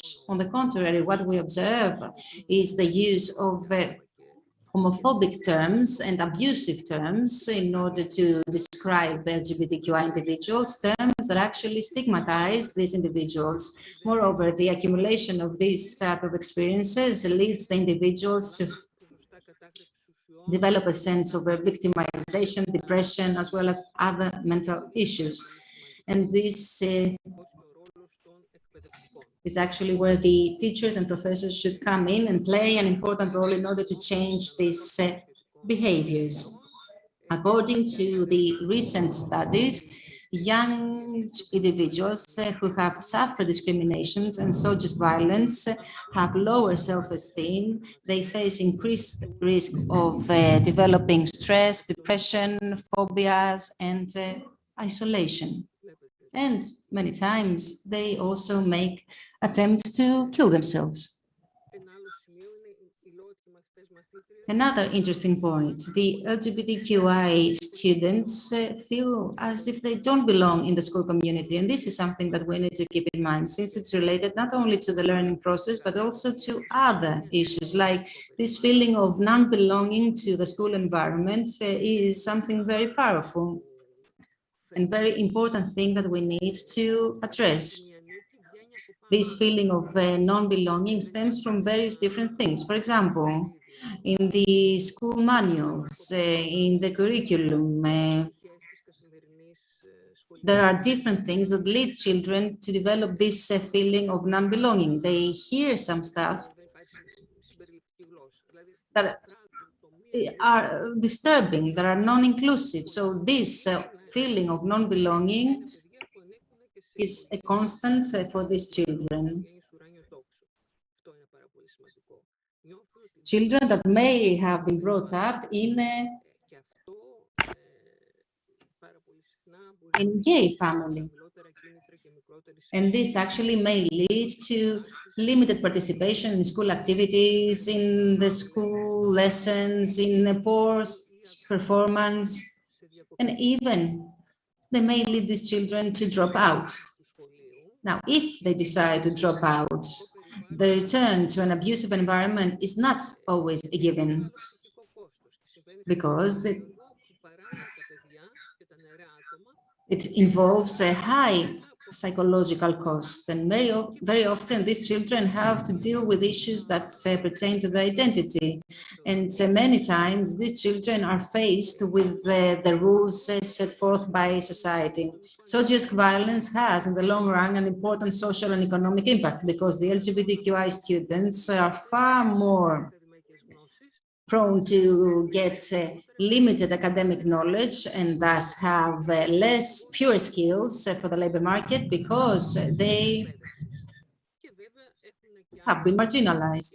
Moreover, there are other consequences, like, for example, inability to form social relations with others. As we said, that the social violence does not impact only the individual themselves, but all other involved parties. Based on this data, let's take a look at what's going on in Europe. We would say that the social violence is prevalent in all European member states, more often in states with limited or inexistent legal protection for LGBTQI individuals. These students state higher rates of victimization compared to other individuals. Verbal abuse and intimidation are very common. Trans, intersex, and same-sex students report higher percentages of social violence compared to the others who are not LGBTQI. The social violence is something that concerns students that are not LGBTQI individuals as well. There are not many reports of cases of social violence, and we can understand why this is the case. We understand why they are not reporting these cases. They are trying to deal with it in their own way. And this way may be, for example, not going to school, not taking part in school activities. However, all of these, as you realize, have important consequences on the personal level. The fact there are different reasons why they do not report a case of violence is because they fear that if they report, they will be acknowledged and considered as a LGBTQI individual, or they may believe that they will not pay attention to the report, to the case, or they also afraid that it will get worse. And I would like to finish off with the policies that exist against the social violence in education. During the last few years, we have seen a considerable progress in the acknowledgement of the phenomenon of social violence, but also in the development of policies aiming at minimizing and combating this type of violence. The point is there are not integrated and systematic efforts. On the contrary, these efforts are fragmented. And this is something very important we need to keep in mind, because we know that only when there are integrated interventions for the prevention and combating of school violence and intimidation can we expect any results. Okay, I won't say anything about Greece. In Greece, we have great fragmentation of policies.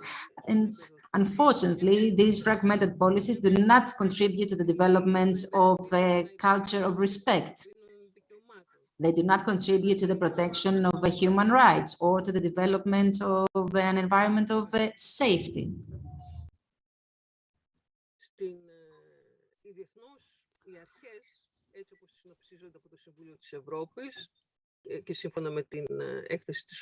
According to the report by UNESCO entitled Safe at School, which are the most effective policies in order to combat violence in education?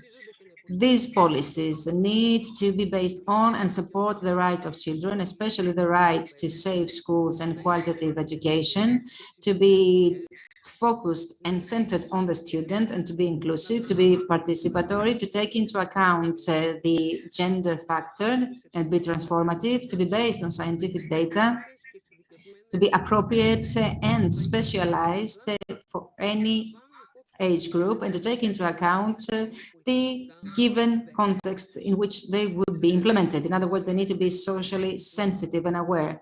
And here I'm showing you the Safe at School report. You can also get very useful information if you take a look at it. We presented actually the report here in Salonika.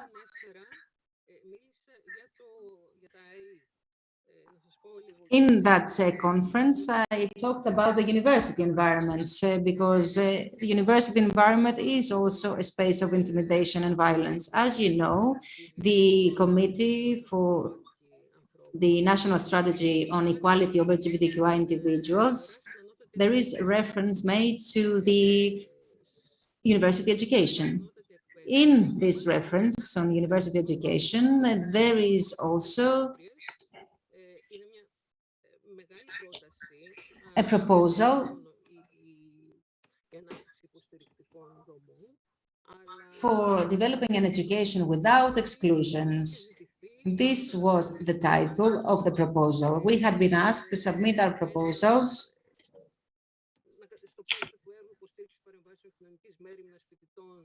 in the context of a program aiming at ensuring a safe environment for the students of the Salonika University. That's why we use this title. Of course, we could expand the title, but why am I saying that? I'm saying it because this proposal had been submitted twice without success. In other words, it was included in the initial proposal submitted by Aristotle University of Salonika in order to get financing. But now the development of supportive structures for LGBTQI students exists in the context of this national strategy. There are more things I could say. You can actually take a look at the screen. In other words, we need to revise the disciplinary law so as to protect the LGBTQI students. And in order to ensure facilitation for trans children, and generally speaking, in order to develop an inclusive and safe environment. In the Committee of Equality of Genders, we have decided to organize a one-day conference about this issue. Of course, I don't expect things to evolve quickly in Aristotle University.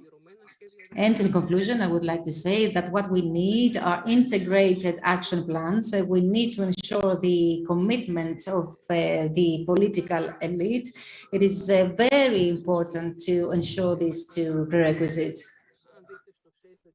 If you take a look at Safe at School, you will see that these two factors can actually contribute to the development of effective national policies, national strategies. We also need to promote analytical curricula and educational material that will include the diversity of human relations. And we need to support and educate the teaching staff. We need to provide support to students. We need to work together with the civil society so as to provide information on subject violence. We need to monitor the phenomenon of subject violence based on the aforementioned pillars on the implementation of effective and sustainable policies for the prevention and combating of subject violence. There are 8 recommendations that have been made and some proposed measures. I'm only reading the titles now. We need to monitor systematically subject violence. We need to implement a multifaceted and integrated strategy. The analytical curricula should have topics on equality and discrimination based on different characteristics, and ideally there should be reference made to sexual orientation, identity, expression of gender.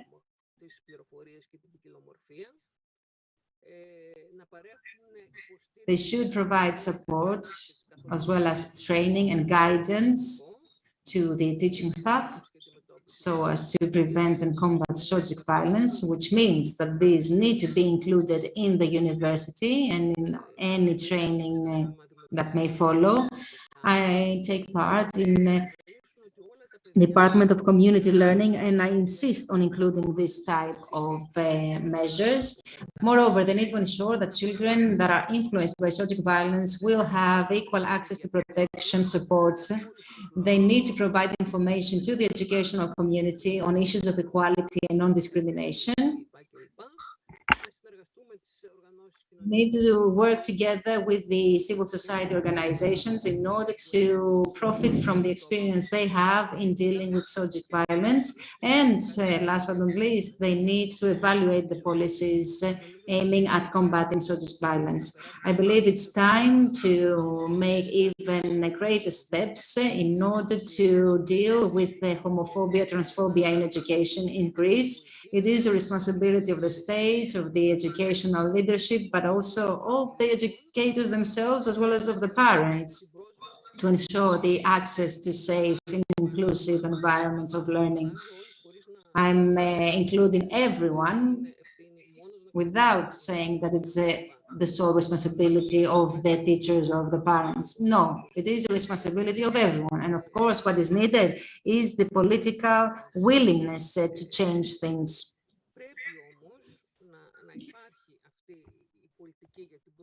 But we should have this prevention and combating policy in the educational system. And I will not enter in because all these issues will raise visibility, and this is our medium and long-term objective, because through that there will be a clear message that these kind of attitudes are not tolerant. At the same time, these policies could guarantee that all people are safe, that the gender objectivity and the identity is respected, and that there is zero tolerance when it comes to violence on the ground of gender identity. I think that it is of high priority, this issue in Greece, and we should deal with that now. Thank you very much. Mrs. Kagidou, have you concluded your presentation? Yes, I stopped sharing my screen. Unfortunately, says the speaker, unfortunately, I won't be able to stay because they wait me in an exposition. I deeply regret that I don't do that very often, but I had told you that from the beginning. Thank you very much for your presentation. Thank you for the data you shared with me. And now we can move on to the next session, LGBTQI rights, recommendations, and contemporary claims. Mrs. Maggie Tarter, researcher from Switzerland, has the floor. Mrs. Maggie Carter, do you hear us? Can you hear us, please? Yes, thanks so much for the introduction, and thanks to Ναι, all of the σας speakers and ακούω, σας organizers. ευχαριστώ. Sorry, there's a problem with the interpretation. Okay. My name is Maggie Carter, as mentioned, and I work for the United Nations Research Institute for Social Development, which is an autonomous research institute within the UN system that undertakes interdisciplinary research and policy analysis on social dimensions of contemporary development issues. And our role in the VoiceIt project has been assisting with research and analysis and advising on the international context. I'm going to go over briefly the recommendations drawn from the policy report that has been discussed already. And these recommendations can be grouped into 5 categories: legal protections, education and training, awareness raising, funding, and research.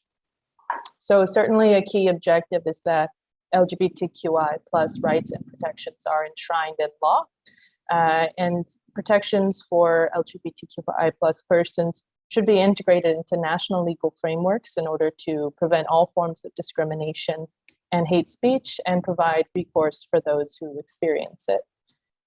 Further, laws and institutions which prevent full equality for LGBTQI plus persons must be reformed so that all citizens, regardless of sexual orientation or gender identity, have access to the same rights and services. However, achieving justice for LGBTQI plus persons requires more than simply expanding rights and protections, but also dismantling pervasive forms of stigma that drive exclusion and violence and discrimination against LGBTQI plus persons. And one way of achieving this is through education and training, as we've been discussing. For example, through including LGBTQI content in school curricula, which exposes students to sexual orientation and gender diversity from a young age and helps to cultivate tolerance and raise a generation of citizens committed to justice. And it also provides a safe space for out and questioning students. Interventions also need to be made into education systems to address bullying, violence, and discrimination. For example, guidelines for addressing incidents of discrimination and violence, mechanisms for reporting those incidents, and support services for victims. Further training on LGBTQI plus matters should be mandatory for all mental health professionals, educational professionals, social workers, and other frontline workers. Efforts to raise awareness on both equality issues such as family rights, but also on topics that get less attention such as discrimination, harassment, and violence faced by LGBTQI persons should be prioritized. In particular, informing people about the legal context is key, as results from the surveys show that not all members of society are aware of existing rights and protections in their countries. Efforts at awareness raising need to engage decision makers and public figures, but also it's essential that LGBTQI plus actors themselves are included in order to foster their participation in political decision-making processes and ensure these efforts respect their rights, dignity, and voice. Funding is the next key pillar of recommendations we've identified because change requires the engagement of actors nationally and internationally, be they NGOs, community associations, or activists, volunteers who organize, raise funds, implement programming, provide services, and lobby for change. And these organizations provide essential services to communities that struggle to access it otherwise due to discrimination or simply lack of public investment in these issues. So fostering a space culturally and financially for these types of organizations is therefore essential. Finally, creating evidence-based policy requires investing in research and building a climate of cooperation and data sharing. According to a joint UNDP World Bank report, currently only 5% of funding for LGBTQI plus issues goes to research. So increasing investment in research will provide valuable data necessary for effectively addressing these issues. The findings of the surveys also pointed to the need for research on LGBTQI plus people with minority backgrounds, such as refugees and migrants and people with disabilities, in order to better understand their needs and how best to address them, taking an intersectional approach. And finally, efforts should be made to disseminate research results to relevant stakeholders, public authorities, and other researchers and activists, both nationally and internationally, in order to inform policy and strengthen data. So if you want to hear more about those recommendations in more detail, I encourage you to take a look at the policy report, which was published last year. And again, thank you so much, and I'm happy to answer any questions.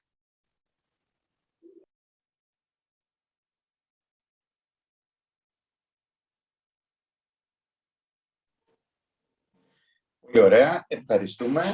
Thank you very much. Moving on to the next speaker, Mr. Apostolos Karabairis, who is a representative of Salonika Pride, to listen to what he has to say.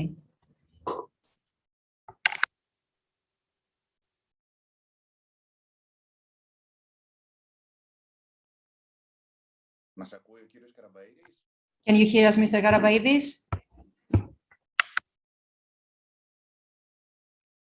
Μήπως έχουμε κάποιο τεχνικό πρόβλημα? Maybe there is a technical problem. Mr. Karabairis, can you please unmute the microphone and select the correct language? Αν θα δείτε δίπλα από το share screen υπάρχει μια επιλογή interpretation. Επιλέξτε τα ελληνικά, το Greek. Please choose Greek.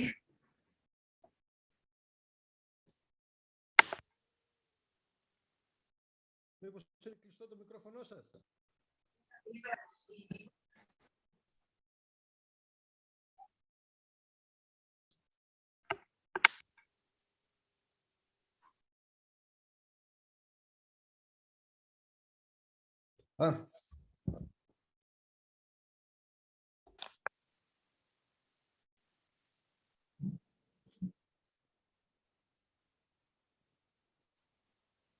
Κύριε Χρήστο, προσπαθούν να το λύσουν το πρόβλημα και τον έχουν κάνει co-host. Μιλήστε λίγο και θα το φτιάξουμε. Άρα είμαστε στην προσπάθεια τεχνικής επίλυσης του προβλήματος. We are trying to resolve the technical problem. Το μικρόφωνο σας είναι σίγουρα... Have you unmuted your microphone? Now it's okay. Now I got the notification that I need to unmute the microphone. I have selected Greek since I'm going to speak in Greek, right? Yes. Thank you very much.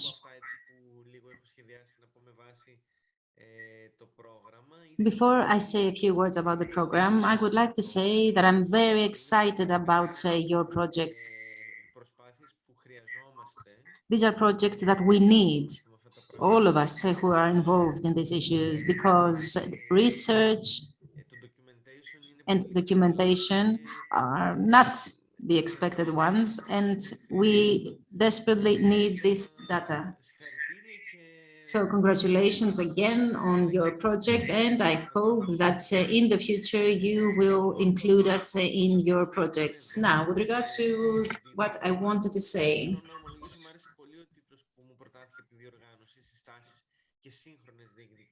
that is recommendations and modern claims. I like this title very much because the claims of the LGBTQI movement are not static. They're not the same all the time. On the contrary, they are very dynamic and constantly changing. And since we are referring to a group of people, the needs of whom change over time, we need to ensure the dynamic nature of their claims. This is reflected also in the national strategy.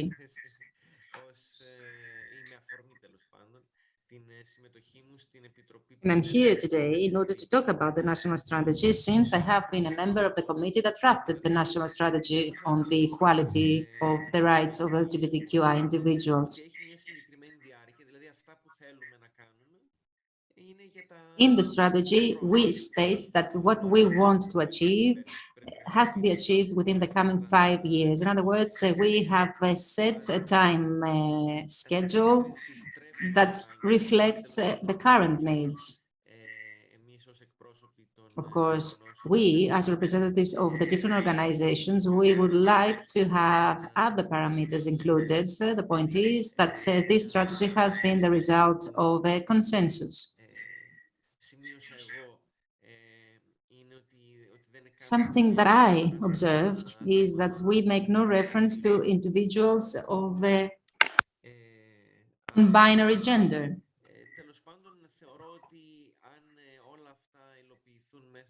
I believe that if we manage to make all the recommendations of the national strategy reality, we will have made progress. Now, we talk about gays, lesbians, intersex individuals, trans individuals. So why do our claims change and are dynamic? In order to answer that, I'm going to follow a philosophical approach. This is the case because there is a change in the perception of the heteronormativity.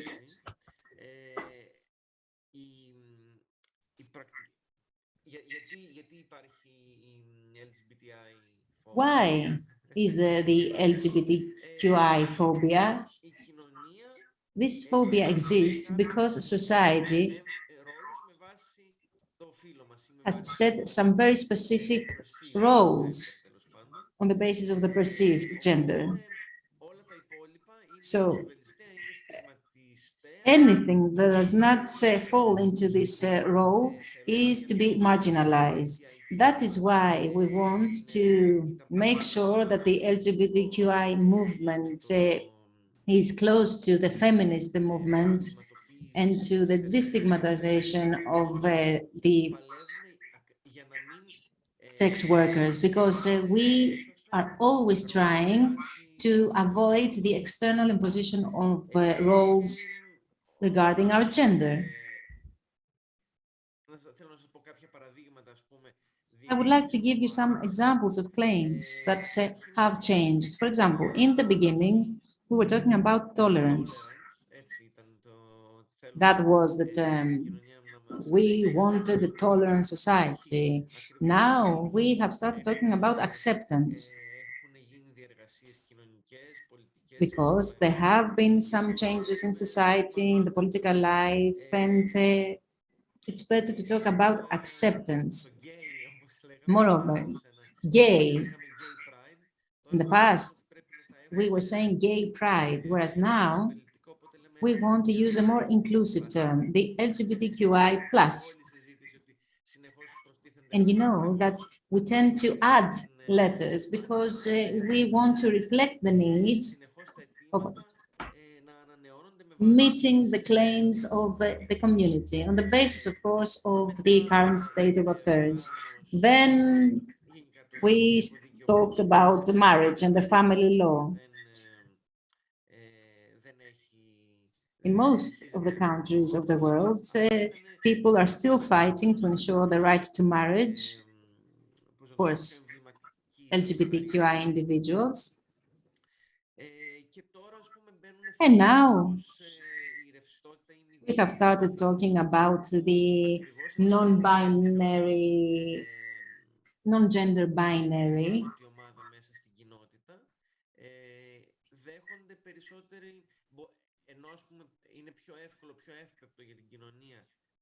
Although, in other words, it is easier for society to accept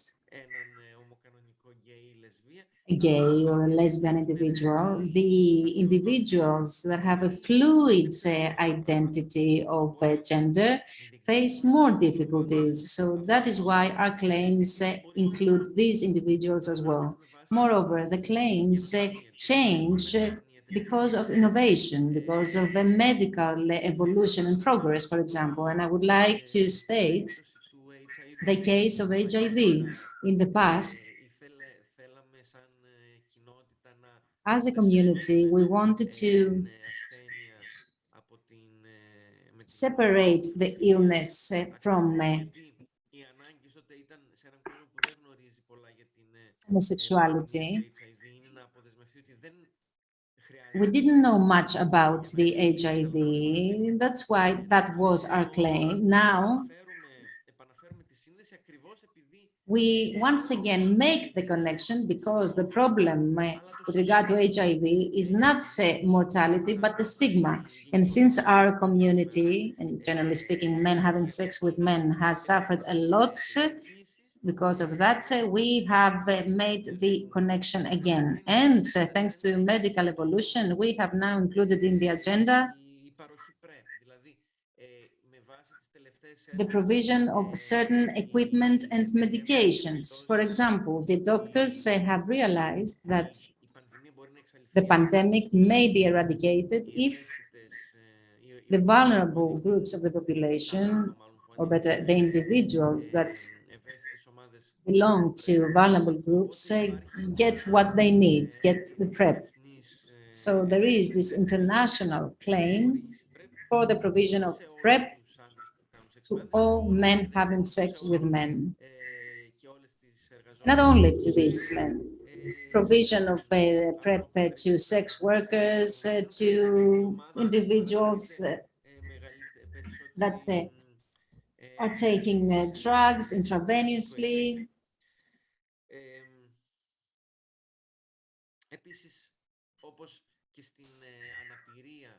Moreover, when it comes to disability, in the beginning, we used to say handicapped.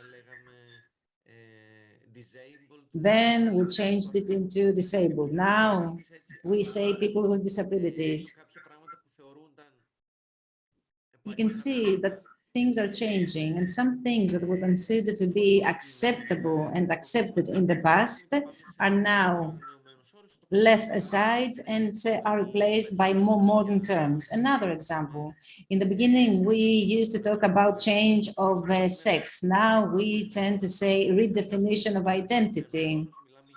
Now we're talking about correction of the gender.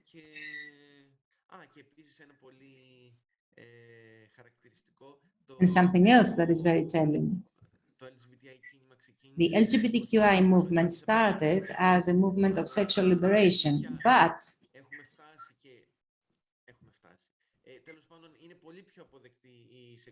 since now sexual liberation is more widely accepted, and not solely for the LGBTQI individuals, but for the entire population, now we want to include the asexuality aspect, because there are people who, although may have a sexual identity, sex as a practice is not a central part of the life or of their identity. In other words, we want to show that what we need to do is not to combat stigmatization of people who are having sex with the same sex, but also of the people who don't want to have sex. Moreover, we talk about inclusion now. That is why we see all these policies by states, by companies that are based on inclusion.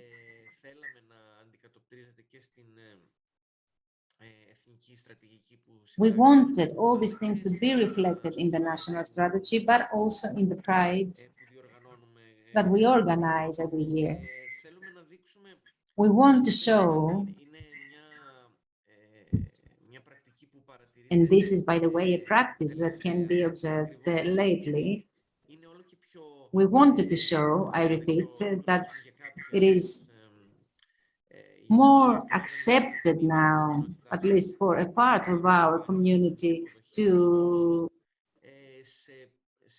be accepted, to enjoy social acceptance, but in certain environments like police, church, in those environments, it is far more difficult to be accepted. So what we say is that we need to work on ensuring acceptance of the religious LGBTQI individuals,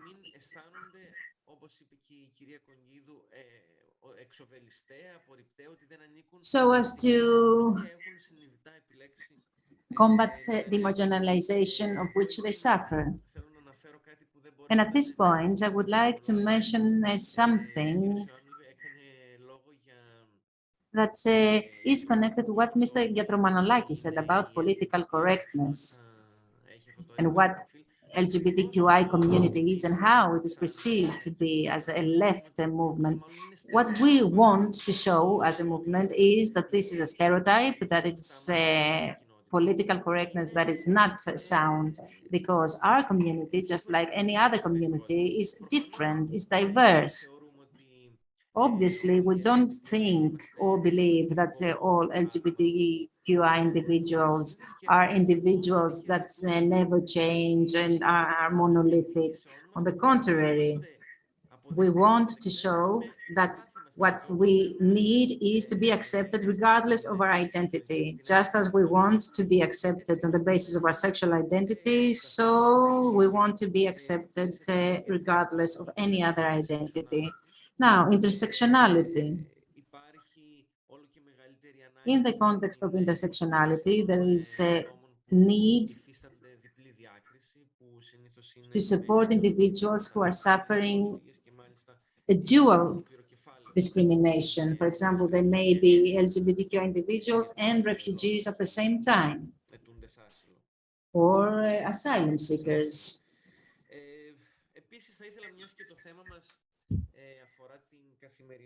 Since our discussion pertains to the daily life of LGBTQI individuals, I would like to say that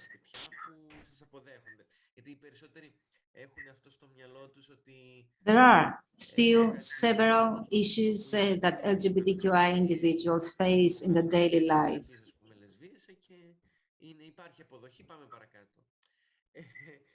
Although people believe that things have changed and these individuals are easily accepted, this is not the case in reality. What we do observe in reality is that the more vulnerable individuals of the society, the trans, for example, trans people or the intersex individuals.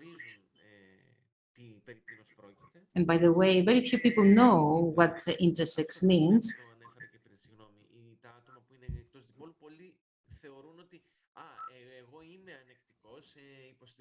Are faced with discrimination and violence. Many people claim that they support gays and lesbians, but at the same time, they are not in the position to understand that there are other types of individuals as well, which means that they don't accept them. So there is a long way to go, especially with regard to individuals that are beyond the normal. They are fewer, of course, but these are the individuals that suffer from discrimination and abuse to a very large extent. Moreover, another sector on which we should focus is the so-called microaggressions sector. Many people don't regard them as discrimination. For example, when someone is telling a homophobic joke and there is a reaction, the answer is, I'm not allowed even to think. The point is that what someone perceives as funny is insulting or abusive to someone else.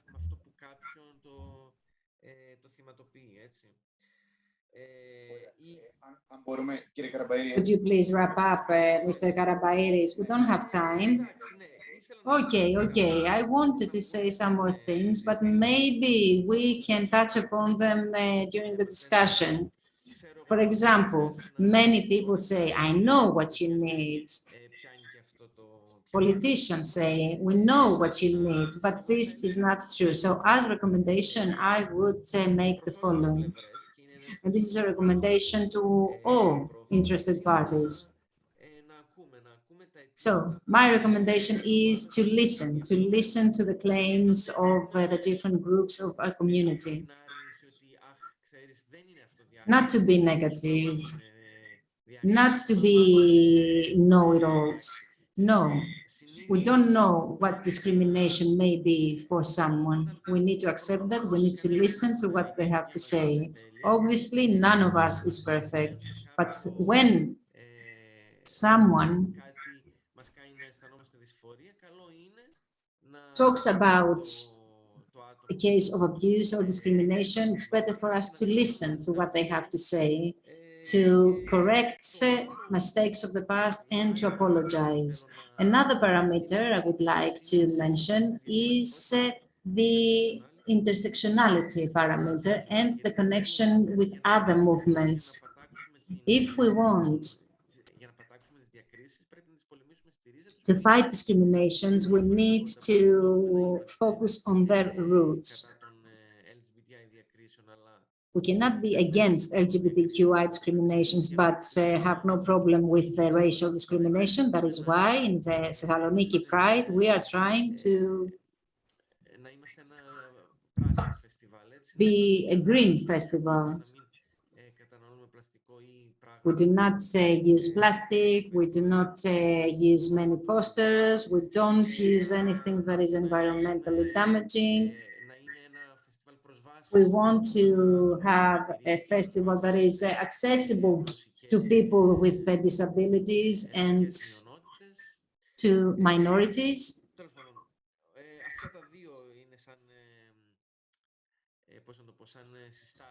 These were the recommendations I wanted to make. I hope that we will be able to have an in-depth discussion now. Thank you very much, Mr. Karabairis. Unfortunately, we're running out of time. We should conclude at 2 o'clock. It's already 2:10. We haven't chat a remark by Mrs. Pataraki, the psychotherapist, in name of Intersex Greece, which says us and corrects us rightly that when we refer to the sexual features of the gender identity, we should make a reference to the intersex, and we should put interphobia as well as transphobia and homophobia. Yes, you are right. However, in the political and journalistic discourse, it's difficult to define the term in such a long way. So, but it's a very very pertinent comment. So we have this comment. I don't know whether any of the participants want to answer. I would like to propose that, given that we're talking about intersex people, maybe the colleague from Intersex Greece could take the floor.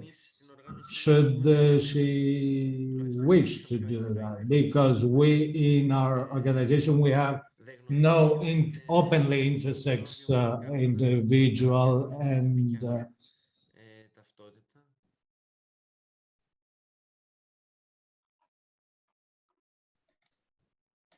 Ωραία.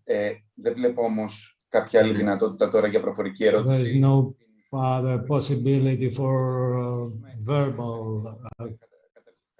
question, but before concluding, I would like to thank all the participants. I would like to thank KMOP, the Social Innovation Center, all the researchers working on the research, the representatives of the organizations that participated, all these participants that have been patiently here with us during 3 hours, Mrs. Graziosi, Mr. Yatromanolakis, Mrs. Hela, Mrs. Maggie Carter, Mr. Karabairis, Mr. Karalabus, last but not last, Mr. Karabairis. I don't know whether any of the participants want to make a comment before we conclude. They are asking for the certificate of attendance. Yes, these are practical issues. You will deal with that with the responsible. And having said that, thank you very much for making me the honor to be the moderator of this event. Hopefully, it was an interesting 3 hours event, and we will be very glad